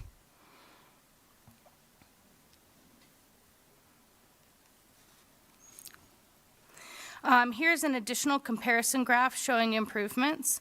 This is also an opportunity to put targeted efforts into moving students who are in the chronic and severe chronic ranges into the manageable range.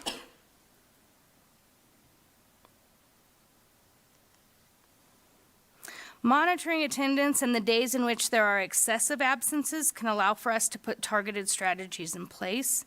As you can see, Mondays and Fridays are high absence days, as are the 2 days prior to Thanksgiving. Continuous monitoring, sharing this data, and creating a culture of attendance with our students, families, and staff will also help show improvement. Interrupt on that one. Yes.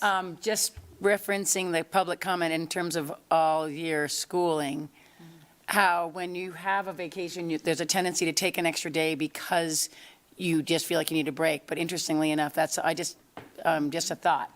But interesting that that's based around the holiday days. If there was a more longer 2-week period, maybe that wouldn't happen. But interesting. Yeah, our attendance rates almost doubled on those 2 days before.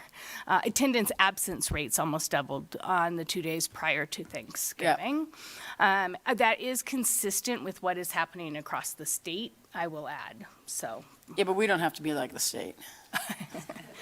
Dr. Cohen, are the numbers in the boxes, the big numbers, those are, The number of absences. okay.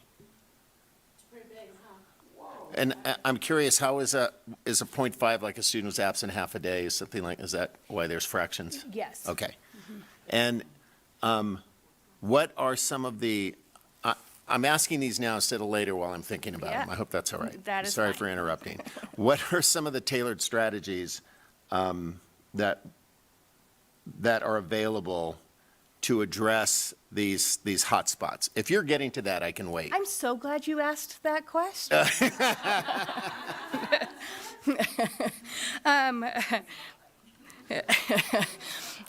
We will be able to evaluate attendance patterns that can help us make decisions when it comes to school calendars, messaging, and even instructional practices, such as, some strategies, having highly engaging activities on Fridays in which students want to attend school. And important assessments or quizzes on Mondays. Also monitoring staff attendance as well is a strategy that can be effective. If students know their teacher is going to be out, they are less likely to attend school. So.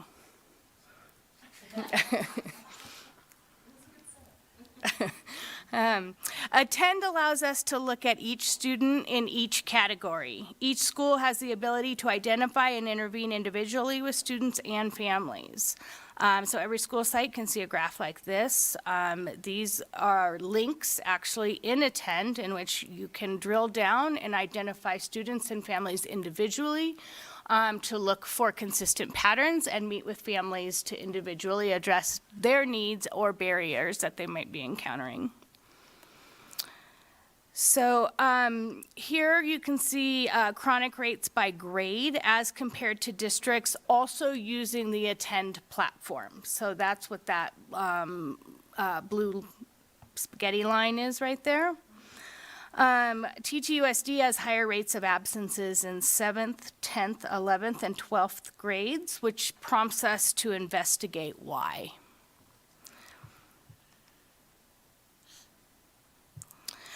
This is an equity view of attendance, specifically looking at students who are chronic or severely chronically absent. So it allows for us to have targeted interventions with an equity lens.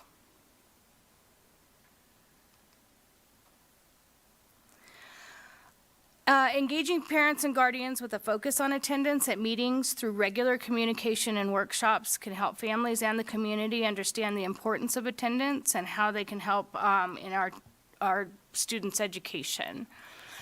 This system automates the letters that go out and notify families of excessive absences, excused and unexcused, as well as truancy.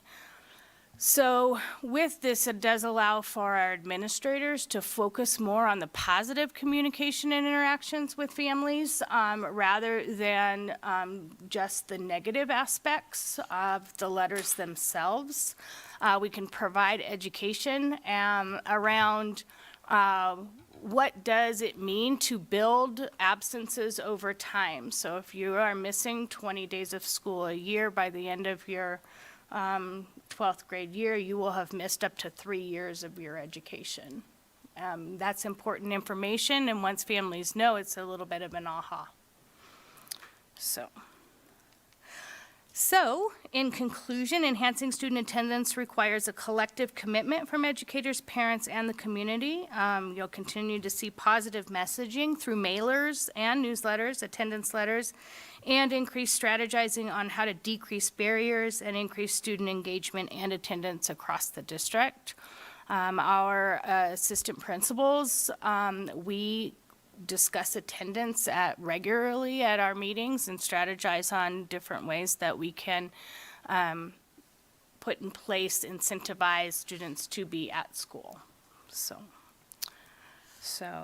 thank you. Are there any other questions? Thank you for that. I can't believe that, I just was saying to Chris, 90% in almost every school. Yes. So that's, again, very different than what we heard down in our CSBA conference. That, Danielle said that we just asked different people in different counties, different questions, and they're like, oh no, we are so far beyond, like below that, excuse me. So really hats off, and I think that that's been something that we've worked on diligently, so you guys like this tool? We do. Yeah. We like the way the data is presented. Yep. And the ease of use. It's much easier to track and monitor student absences. The platform itself highlights when students are showing improvement. So we get little green arrows or little red arrows. So it allows for us to quickly respond if we start to see trends with individual students. So I'm just going to jump on the Ski Academy. Like if you look at the 7 through 12 attendance rates, is there a way to not have the Ski Academy students, would they get marked as absent? No, But they would get absent if they're on a trip. We have shifted the way we are approaching Ski Academy. Okay. And treating it as if it is a school activity like we do athletics. Okay. Because it's something that the school district supports and endorses. It does not make sense. We have contracts out, we have parameters in place, we have supports in place for those students. It does not make sense to mark them absent. Okay, and then the other thing is if they were to have, and I think that's what we talked about with the Ski Academy, if their grades start to go down, obviously that's a Ski Academy adjustment. They'll be like, okay, then you can't go on the trip because of your academics. That's pretty closely monitored by the Yes, school and that's what I'm sites. thinking, that's a positive, okay. Did you want to add, Pat? These are, the statistics that you showed us here, those are all unexcused absences, or are they a combination of excused and unexcused? They're a combination. Okay, all right. So. But not independent Because studies, right. an absence in terms of reporting for the state, an absence is an absence. It's a loss of instructional time, whether it's excused or unexcused, I see. for the purposes of calculating chronic absenteeism. Okay, and I'm really happy to hear that on your side of this thing, that it provides so much information, that it helps you sort of pinpoint where the problem areas are and what you can do about it. And I can tell you that from my parent side of the of this equation, that it's also very effective, because I have received a couple of those letters, and they get your attention. There is no doubt about it. And so I'm sure it's getting other parents' attention as well. And one last question is, I think it would be interesting data to see, and I don't know if you have it or if you can make it, if it's too much trouble, absence rates compared to GPAs. And I don't know how you do it in the elementary and middle school with the 4-point scale, but at the high school level, I think that would be interesting to see. I know that as a teacher, I noticed a great difference in attendance among different classes based on whether they were, well, based on the skill level of the students in that class. And I think if that data was presented to parents, that might be a convincing point as well to help them. I mean, I don't know. Yeah. I have made note of that to investigate to determine if I could figure out how to pull that data.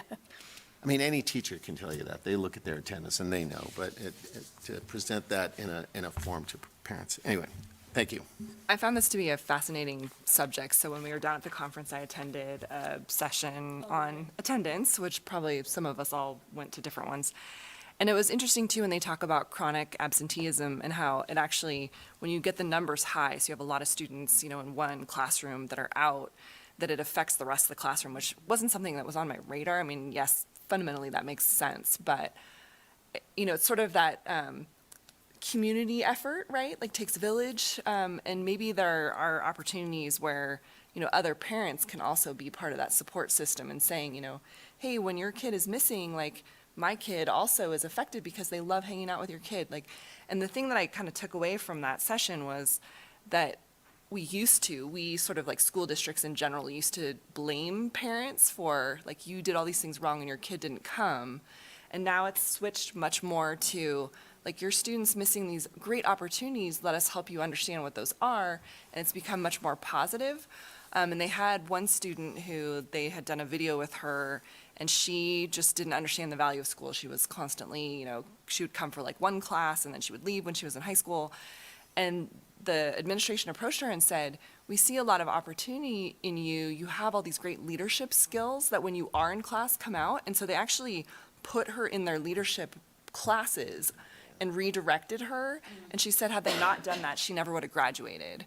And then she sort of understood her own value when she was able to be on the right path. But she said it took someone actually calling her out for that and recognizing that she had strengths that no one had kind of talked to her about, that she was now able to have success. So I think those are the out-of-the-box ideas that a lot of districts are coming up with, including ours, that really do support students kind of thinking about attendance different, right? And then definitely the fun and interesting activities on the days when people are most likely to be gone definitely supports that too. It's like, oh, I don't want to miss out because we're going to do this fun thing that everyone wants to do. But yeah, it was just a really interesting session just on sort of the psychology, I would say, behind people wanting to participate and getting their kids back into the classroom, because oftentimes it's not their fault. They're sick, there was something with transportation. I mean, there's so many challenges that our families face. So I really liked that positive aspect of having people understand, like, here's some facts, like, we want to give you that information, but at the end of the day, like, your student has this opportunity and we want to provide it for them. I think that's a great message. Awesome. That was great. Thank you for that. That's totally good. Yes. So Dr. Cohen, can you go back to the beginning slides, the one that shows the percentage? I think it was like 90-something%. Okay, so I'm a little confused then, because I feel like I've been sitting in two different board meetings, because I thought we were having issues around attendance, but yet these are positive, or am I misreading what I'm seeing? Because I feel like not too long ago, even at the beginning of the school year maybe, it was like, oh my gosh, our attendance, and we saw different numbers. So I'm not really, I guess I'm having a hard time digesting what I'm looking at and understanding what did I hear or see months back that caused me to feel like, holy crap, we need to deal with this. So you would have, 2 years ago, we started down this campaign based on attendance rates and data that we were seeing. So you're going to see a little bit of lag data. And so this is just a comparison. We did not have this platform, so I can't show you 22, 23, but we were in ATSI for our attendance rates because our chronic absenteeism rates were really high. So this is this time, this would have been end of October of this year.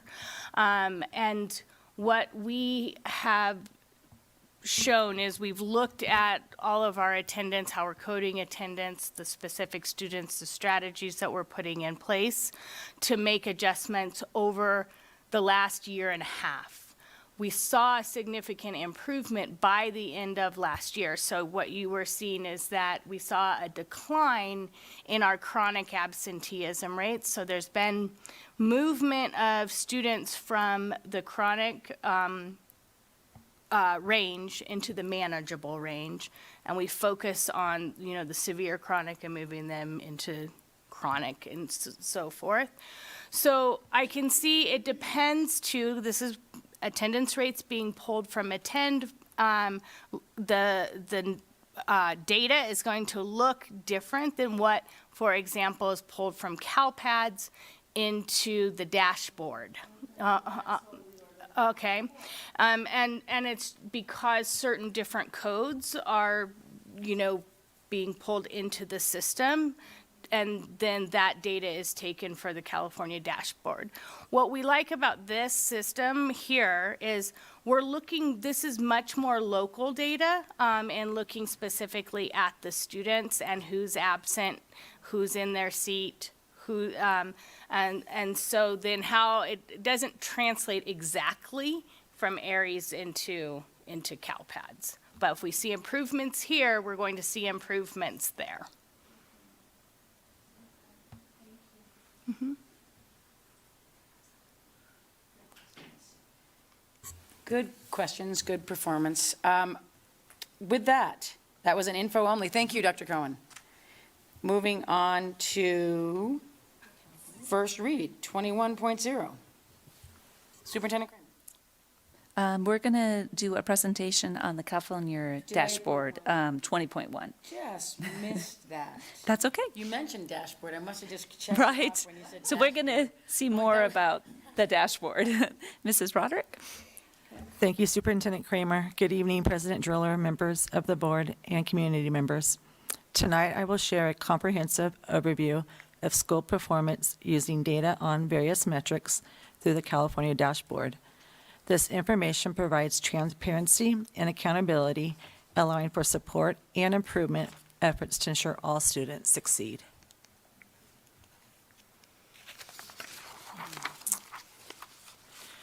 What is the California School Dashboard?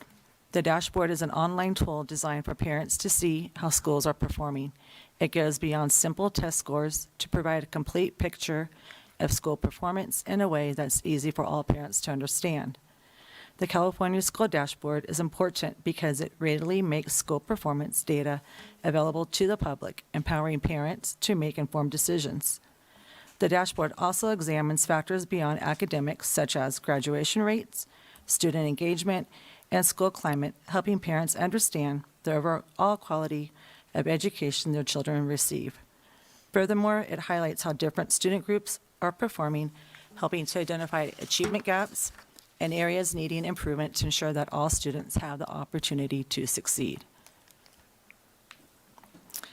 The dashboard features 7 state measures that provide important information on how schools are serving their students. The academic indicators contain 2 measures, English language arts literacy and mathematics. The chronic absenteeism indicator shows the number of students who are absent for 10% or more of the instructional days they were enrolled to attend. The suspension rate indicator represents the percentage of students who were suspended for an aggregate total of 1 full day anytime during the school year. The English Learner Progress Indicator measures English learners' progress toward achieving proficiency. The graduation rate indicator represents the mastery of foundational skills in mathematics, reading, writing, and the completion of one course of study. And the college career indicator shows the number of high school graduates better prepared for college or a career after high school. The dashboard uses data from the current and previous school years. Thus, it gives us a more complete picture of a school's performance over time, not just a snapshot of a year. These ratings are shown in colors, making it easy to see how a school is doing and whether it meets expectations in different areas. The dashboard reports provide a visual overview of a school or district performance compared to the state performance level. It includes a status indicator for all students and allows for viewing performance data for specific student groups. Overall, the dashboard serves as a concise summary of key performance indicators and trends. TTUSD's academic performance. In examining our overall performance, it is clear that the district is achieving commendable results. We are happy to see that we largely avoid the lower performance categories, often represented by the colors orange and red. These colors typically signal warning signs for school districts reflecting areas needing improvement. By staying out of these categories, TTUSD demonstrates a strong commitment to academic excellence and continuously enhancing student outcomes. We are thrilled to see our students every day. Our efforts to foster a welcoming and engaging environment have resulted in a significant increase in attendance rates. The upward trend highlights our students' commitment to their education and plays a crucial role in enhancing our overall academic performance.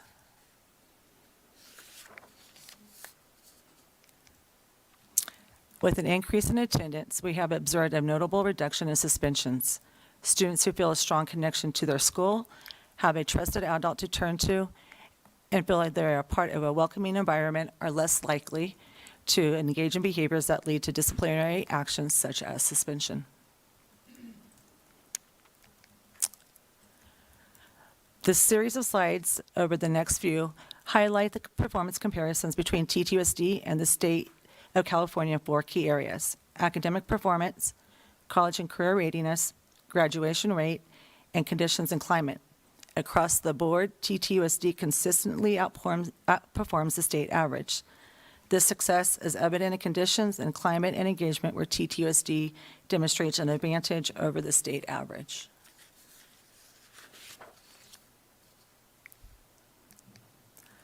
In 23-24, TTUSD's graduation rate was lower than the state average. TTUSD has a lower suspension rate than the state average. TTUSD, when compared to the state, has a higher percentage of students meeting or exceeding standards in both math and English language arts. TTUSD exceeds the state average for our English learners with a 12% gain from last year. While our district surpasses the state average in supporting our long-term English learners, students who haven't achieved English proficiency after 7 years, this remains an area of needing improvement. We recognize these students' unique challenges, and we are committed to providing them with targeted support to ensure their academic success and language acquisition. This commitment includes specialized professional development and data analysis. We believe that by focusing on the needs of our LTALs, we can create a more inclusive and successful learning environment for all. Sorry, I forgot to click. Yeah, I know, I just forgot. Our areas for improvement. As we celebrate our successes, we also focus on our areas of growth. We will engage in an ongoing discussion with administrators and educational partners to develop targeted strategies for improvement. Our goal is to enhance our support systems for students, ensuring they have the resources to succeed academically and in their future endeavors. Together, we can work towards reversing these trends and fostering a culture of continuous growth and success.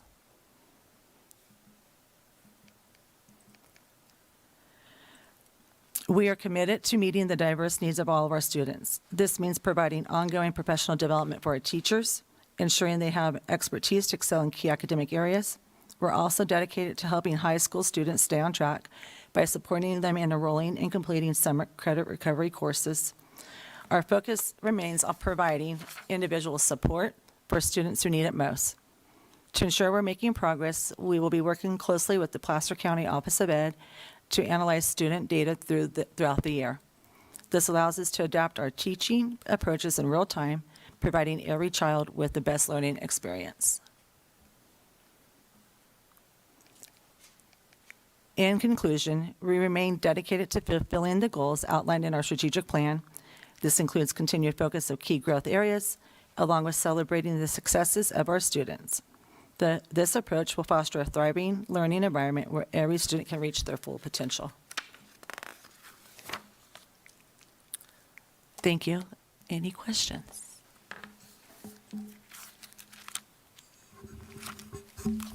First of all, I think our EL teachers and coordinators and program directors deserve some kind of something for that great increase in progress of the Yale students. I mean, that was remarkable, really. I think I'm really glad to see that. And that's, you know, when we keep talking about closing the gap, that was a big step in the right direction. So whatever they're doing, keep, you know, working right. And the absentee data, of course, was great to see as well. Just reinforces what we saw earlier.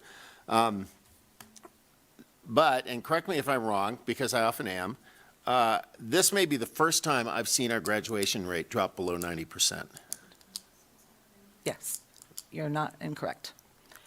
Okay. So, no, you did say it correctly. So with that, one of our immediate targeted interventions, our summer school credit recovery program, when we will identify our students earlier in the semester toward graduation who is filling a course, and then to the primary difference of what I believe will be a change agent into that graduation rate is bringing our students into our credit recovery program during the summer who are filling in person. Over the last 2 years, as you may remember, it was hybrid. Students may come in or work on their work from home. If a student is filling a course and is at risk of not graduating, they will not have the option to do the work remotely. They will have to come in, work directly with the teacher for support and guidance to complete that course, and allowing them the opportunity in the morning to complete the work so they can still, as graduates or almost graduates, go to work in the afternoons, not to hinder that development as career ready as well. That's the first one. I was like, okay, what can we do immediately to change? So that will be our number one process for next year. Likewise, looking at our graduates and our certificate of completion. Dr. Cohen and I are working on looking at how we can enroll students into courses as opposed to earning that certificate of completion for a high school graduation comprehensive diploma. So those two items alone will get us back up onto that higher percentage. What is not on the slide that you can see when you go into the dashboard in a more in-depth analysis, although we dropped as a district, Truckee High and North Tahoe High still were above the state average. So then it's that targeted instruction with our alternative education programs that we've talked about before as well. That's that identification early and then the credit recovery. And I think you threw me there because the way you said it is that our decrease was greater than the state, although our rate is still higher than the state. On the dashboard, it shows it's decreasing, but when you go into our individual schools, we're above. So Okay. it's like, you look at the state measure, we're below, but our individual schools were above. Well, that's good. Which is, so it's like, it's kind of a double-edged sword. Why, I mean, the rate hasn't dropped that much. It's just that when it drops below 90, that's like alarms go off. But do we know what caused this little bit of fluctuation in the graduation rate? As Dr. I'd like to blame it on COVID, but I'll let you. No, this is our last COVID class. So that was one. And again, that early intervention in their senior year.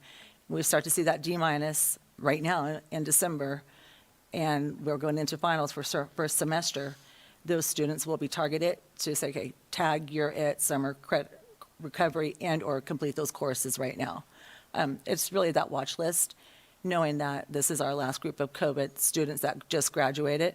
They had so many credits to recover. That's that alternative education part. Like, they were behind. So as much as they went to school, attempted to recover their credits, some of them, their freshman year were already significantly behind, and that was just too difficult to catch up. So it's on my radar. We've already started the conversations, and Mrs. King, myself, on summer school and summer programming have already addressed that issue.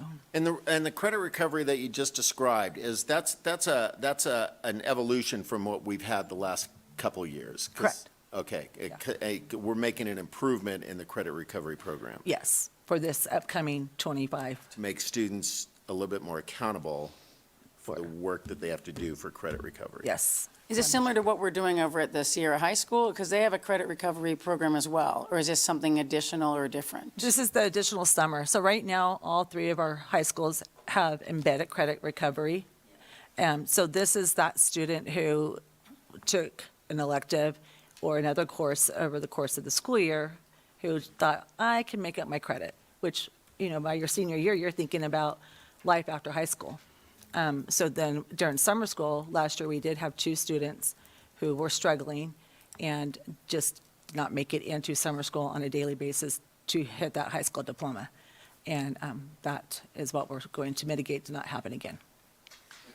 Again, I think all of us have, if you listen to the mumbling in the back, we're like, wait, graduation rates are down, why? But it wasn't down last year with the COVID excuse, or We also had a larger cohort of We also had a larger cohort of students with disabilities who were on a certificate of completion track.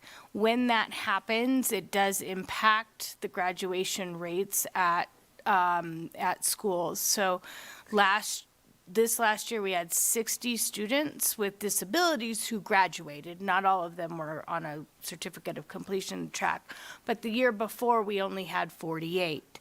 So an increase in the number of students who are on a certificate of completion track and not on a traditional high school diploma track is going to have an impact. We now have a new option, though, that will have an impact in a positive way on our graduation rates, which is the alternative pathway to a diploma that we presented on. And so that goes into place this year. And so now students with disabilities who are graduating on an alternative pathway to a diploma, those students will count as a cohort graduate. So that will have a positive impact. So the same thing goes with a career and college, they were down as well, and is that? Career in college, what we found out is a lack of understanding of what our work-based learning opportunities look like inside the classroom. So this year, within the department, we have started to track our work-based learning opportunities at the school sites, meaning that we have guest presenters in with our CTE classes talking about what life looks like after high school in that industry area. And last year, we had 0 reports of it occurring. What we did learn is that it was happening. It just wasn't being reported back to Ed Services Department. And I can happily say this year, we've already recorded 92 contact times with different industry leaders with our students for that work-based learning opportunity. So that's increased. That's awesome. 92 is great. So then by May, we'll be good. We're already Okay, good. No Yep. pressure. No pressure, Sean. So one of the things, well, first of all, I noticed that our enrollment is up quite a bit, which I'd love to hear that because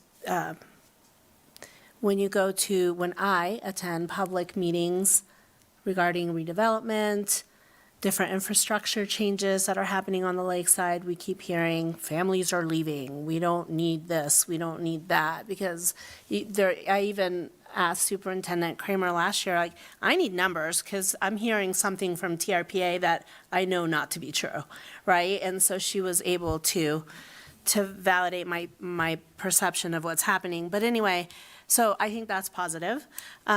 my question is, I remember, several school years back when I was first a board member and Dr. Leary was at the helm, that he and Mr. Woolman had a list of individuals, students, and they would follow up with them, kids that were maybe not graduating, didn't look like they would graduate, or at Sierra High, maybe they left school, so close to graduation, and they would still follow up with them during the summer and get them to graduate the next year or what have you. But how closely are we keeping track of these students that are at risk of not graduating? Great question. All three of our two comprehensive high schools and Sierra High School have an ongoing watch list that the administrator, like the counselor, keep very close record and watching where the students are, what supports they need, and then that daily contact to increase the capacity, not only the principal, but the vice principals as well. When you look at the correlation, and Trustee Mooney, spoke to a little bit earlier, students coming to school and graduating, there is that direct link. And so as we see students come back to school, we're going to see them engaged and part of their classroom environment. And then the teacher has that list as well. So it's a four-way triad, like teacher, student, parent, administrator. It's hard to lose track of them. During principal development at our bi-monthly meetings, we look at the data in attendance, we look at our data on student performance, and we're seeing already an increase in our student math performance as well as our language arts. So that tells me kids are in class achieving, and that is what will ensure that those graduation rates go back to where they were. Yeah. When we visit schools, it's very clear which students are engaged, which teachers are engaging, right? And as you often say, kids learn differently now, right? They're used to this, and me sitting here talking to you isn't going to work. And so I feel like we're in that middle of not reinventing, but readjusting everything, because I know we're pouring a lot of support into our teaching staff, and they're pouring all of their support into the students. And so, yeah, it'll be interesting to see what happens in the next couple years, but definitely kids are learning differently, and for them to be at school, it's going to take something, especially the older kids, right? Like the high schoolers are like, hey, my car's out there, I'm out. And I'm going to take a couple freshmen with me. You know what I mean? So that absenteeism, like, it's all tied together. And that's where the parent letter comes in, because your freshman's not at school and you get that letter and you're like, wait, how are you leaving school? But in regard to our English learners numbers, that change up is that academic discourse happening in the classroom. So we're moving away from teacher delivering the message for 90 minutes to teacher delivers the message, interacts with the students interact with one another, and so class is engaging. It's not just rote memorization, and finally Charlie Brown's parent is speaking. That is providing, and that's that movement we've seen in our ELs. We started that work 2 years ago, and it's evident in our dashboard today, and that's our biggest celebration right now, because we know what we started 2 years ago had an immediate effect 2 years later, which is what we're hoping for. So it's that continuous improvement. When the dashboard came out, I'm celebrating the EL, and I'm like, okay, right now, what's graduation? And it was like, I was in Kirsten's office within 10 minutes, like, okay, here's the plan, so we can make that adjustment. You're welcome. Other questions? Anyone else? Can I bounce back to credit recovery again, just real quick? Are we still using Edgenuity as one of the facets for credit recovery for the high school kids? Correct. Yes. Okay, and we're still saying that an Edgenuity class has the same educational value, learning, rigor as a regular academic class in one of our high schools? Yes, because we're seeing it with the majority of the students. The caveat was last year, and my initial analysis is the seniors, once graduation day hit, school's over in their mind. It's bringing that senior group back in and for that one-to-one instruction, because a computer cannot replace the teacher. So that I'll have more data to prove that theory at the end of summer school this year. But right now, it seems that it's working for our underclassmen just fine. Thank you. This is why you're on the board. You need a little teacher input and discussion, so, you know. You probably felt grilled over there. No, not at all. You are, no, that's awesome. I just made this big note. Love our board interaction. But no, it's definitely, I mean, it's awesome. And that's why I think it's important that you say those things, because there's some things that you, I mean, it's only been a couple years. I'm not hoping you still remember what happened in the classroom, but I appreciate that. With that, that was information. Thank you so much, Sean Roderick. There we go. Now I'm going to go to 21.0. Sorry about that. Mr. Shepherd? Superintendent Kramer, yes. Thank you. This is an info-only first read for this new administrative regulation, 4119.12, and this is in response to the new federal Title IX regulations that were updated, and this spells out new direction for how we how employees could file a grievance, how we investigate, and informal remedies and formal remedies. So with that, if there are no questions, this will come back next meeting on consent. Thank you for that, Michael Shepherd. Any questions from the board? That is an info only, so then we'll bring that back to consent agenda on the next board meeting in the new year. 22.0 board business. At this point, I will actually close the Tahoe Truckee Unified School District Board meeting and open the Tahoe Truckee Unified School District Financing Corporation meeting of December 18th, 2024, calling the meeting to order. Looking at the agenda that you all have as backup document, would anyone care to approve the agenda, which has a few items listed below? Thank you. I'll move to approve the agenda of the TTUSD Financing Corporation. I'll second. Thank you. All in favor? Aye. Oh, aye, sorry. Aye. Aye. Aye. And just so that you know, this is an annual report that we go through with this meeting. So the minutes, approving prior minutes from the December 13th annual meeting. That wasn't, I just closed my computer. That was in our backup. Were there any questions on that? No, ma'am. Okay, with that, we'll need an approval. Anyone care to make a motion for those? I'll make a motion to approve the minutes. I'll second. Thank you. All in favor? Aye. Aye. Aye. Aye. And then the report on status of projects and debt finding, I'm going to turn that over to you, Superintendent Kramer. And for this item, we'll turn to Mr. Rivera. Thank you. So reporting on the status of debt issued through the Tahoe Truckee Unified Financing Corporation. In 2019, COPs were issued with a par amount of $40 million. The proceeds, we did receive a premium on that, were $43,963,559. $43,469,527, which was allocated to the project fund for capital improvements associated with our facilities improvement program. $494,032 went towards the cost of issuance for those COPs. Looking at the expenditures from 2019 through 2023-24, our prior expenditures through 2022-23 were $41,855,485.68. In 23-24, we expended an additional $2,641,757.58, bringing our total to $44,497,243.26. As of right now, those certificates of participation are fully expended, and you'll see the total amount is a little bit more than what was in the initial project fund, and what accounts for that is interest earnings that we received over the years.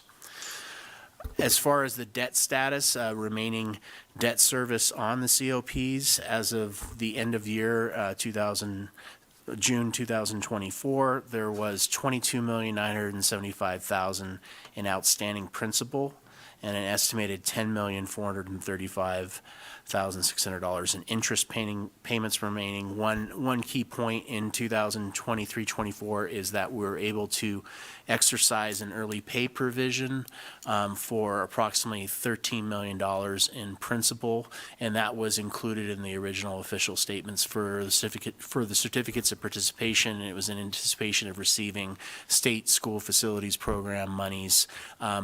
So we had that included in the provisions to be able to pay some of the debt off early. 44 million. Remind me who manages all that with us? Like, Keegan, is that Keegan? Keegan does the annual disclosures, and Okay. but as far as the management of the debt service and everything, the district pays that out of developer fees. Okay. And then, I just think it's awesome that you were able to pay 13 million on the principal. And is that all your creative work? Like, how did you do that? It was just during the course of when we were talking about how much debt we needed to issue. Yeah. We posed the question of whether we could, once we receive our state funding, could we pay off a chunk of it? It was just to try to mitigate the length of time that we were paying back Right. this debt, but also the overall amount. It saved us significantly in interest and principal over the next 20 years, some odd years. That's my roundabout way of saying, awesome job. That's a lot. So I just want to know who did it. If you were the one, that's impressive. Like, that's, Well, I mean, it's yeah, your committee or whatever, but I that's. requested, but Keegan assisted with that, and at the time, it was a really good time to issue debt because the interest rates were so low. Right. So we were able to include that provision. A lot of times, that wouldn't be something that investors would want to see, because they want to see their investment come through Correct. for the full value, but we were lucky enough to be able to include it and exercise it. I might have written a note to Kirsten, just that, I don't know how you pull it all together with so many different things. You might be overly smart, is what I might have said on my note. But and Danielle mentioned creativity in terms of what we're doing with all of our schools. That is something that is markably, acknowledgeably amazing. I don't know the words to say, Todd. That's impressive. Thank you. Yeah, that was huge. And again, it's a team effort, but that's a very, 13 million of a principal is a bit, I don't know if I'd ever see that money, but that's a lot, and I can't thank you enough. I mean, we all can't.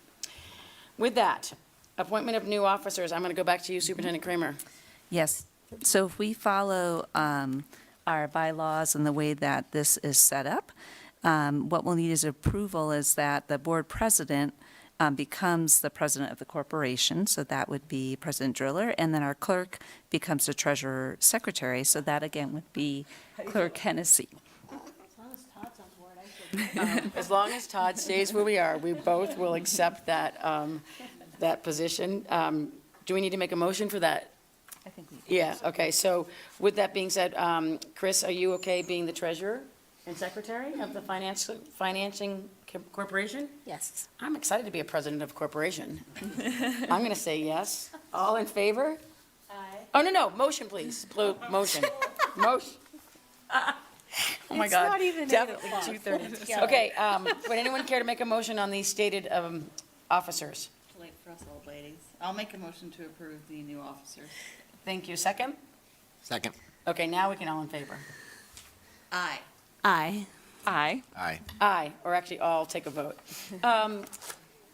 Any public comment on item 6, public comment on the financing committee, corporation, that I'm a president of? No comment. Any other business for our financing corporation?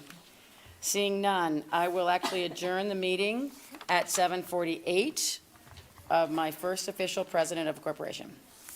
Now, let's reopen the Tahoe Truckee Unified School District Board meeting at 7:48, and we'll start with comments of the board members. 222.3. Kirsten? Just to say thank you, Lupita, as always, for decorating the beautiful room that we get to have our meetings in with all of the tremendous art. And it's always just so wonderful to see the art, especially of the really little ones, like it never, ever ceases to amaze me how creative our art teachers are, and it's always so nice to just be surrounded by that to remind us of why we're here. And then always,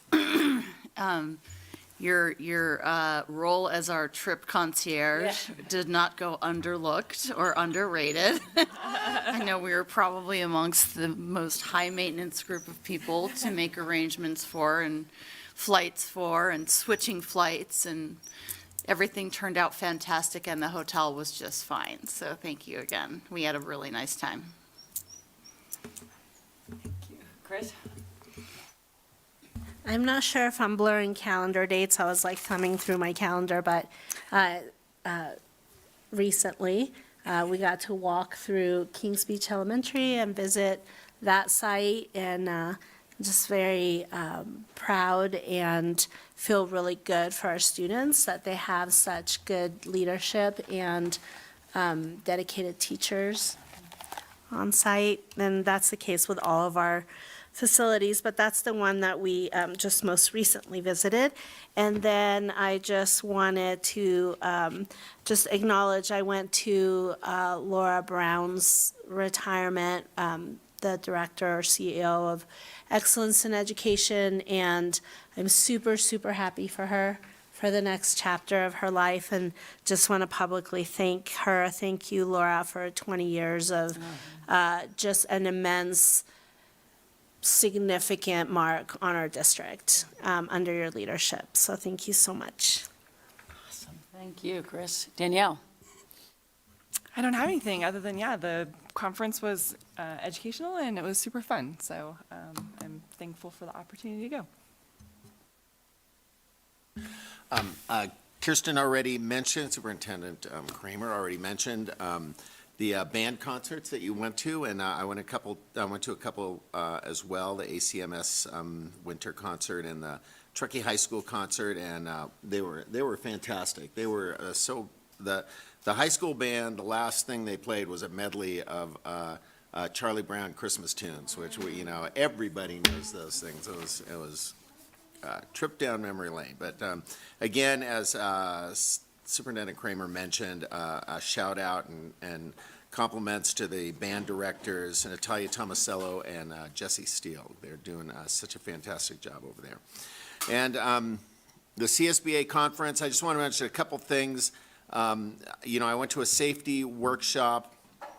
It's one of my priorities, student safety. And we did pick up a couple of good ideas. Well, first of all, let me begin by saying we are way ahead of the game as far as safety goes, and campus safety and site safety and so on. And but there were a couple of ideas that I shared with Superintendent Kramer that I thought we could look at. I won't mention them now because there were quite a few of them. But things to be progressing in that area as well, and that we were able to pick up there.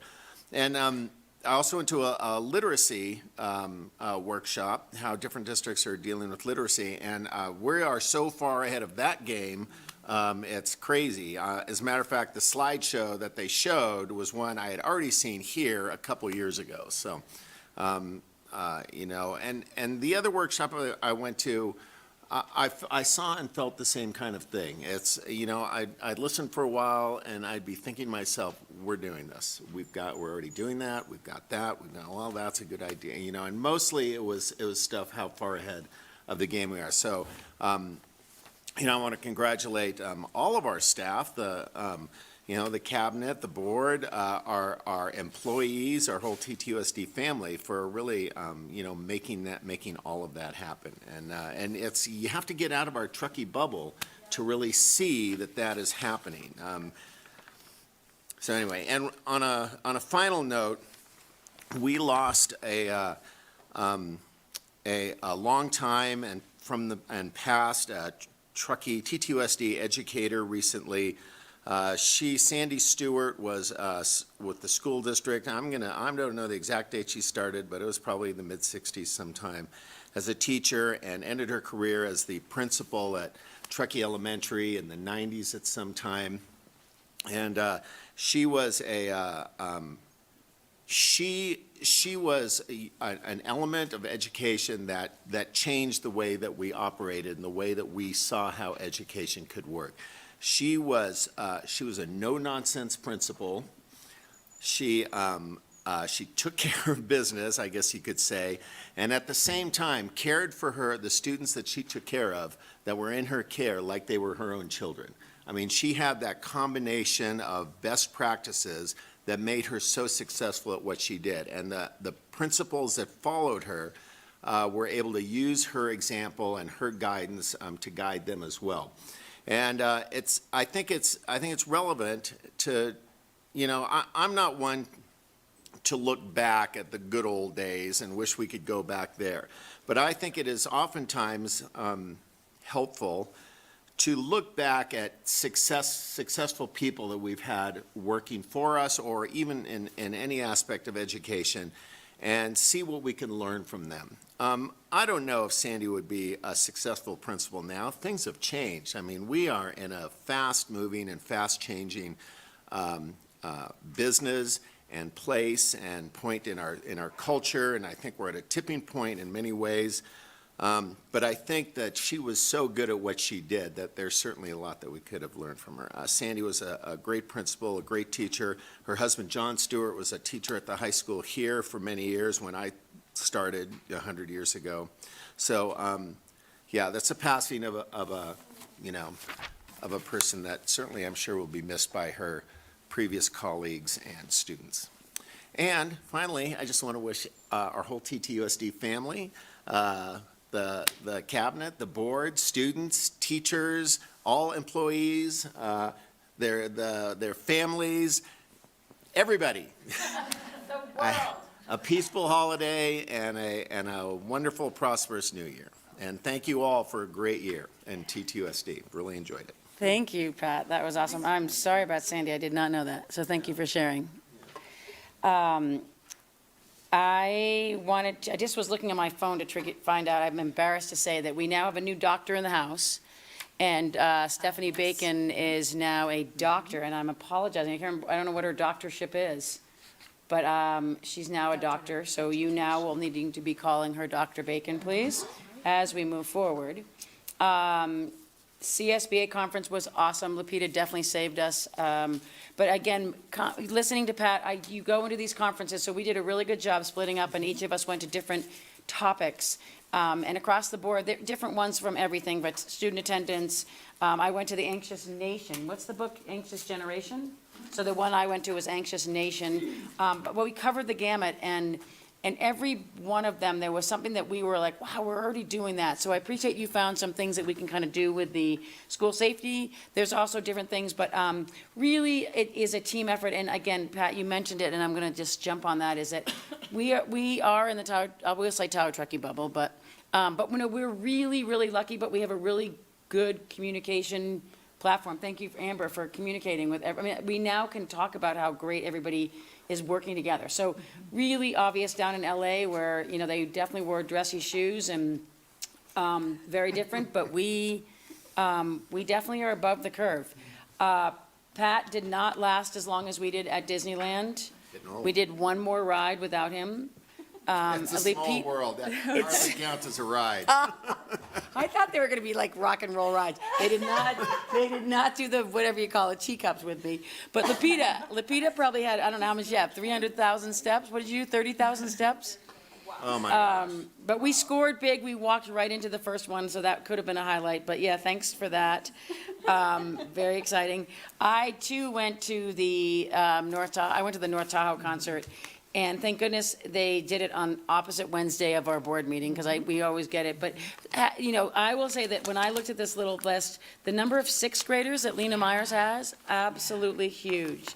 It's amazing. Like, there's a whole big page of sixth graders. Very many, awesome. So anyway, really hats off to all those guys that are band supporters, like all the sponsors. We have specific sponsors for band. But really amazing what we do here. Like, we have definitely skiers, we have definitely snowboarders and big mountain, but we have some amazing theater, but our band's sending it. With that, that is 7:58. We made it before 8. Again, a big thank you to all that. We only had one this month, so that was, but quick note, though, just as a reminder, as following up with our board improvement, each of our board members are joining me with Kirsten Kramer for the reviewing of the agenda before the meeting, so that we're trying to get all of our board members on board with all of sort of the functions of our board, so that we are all prepared. So if I go to New Zealand, that everyone can take over. With that, 7:59, we are adjourned.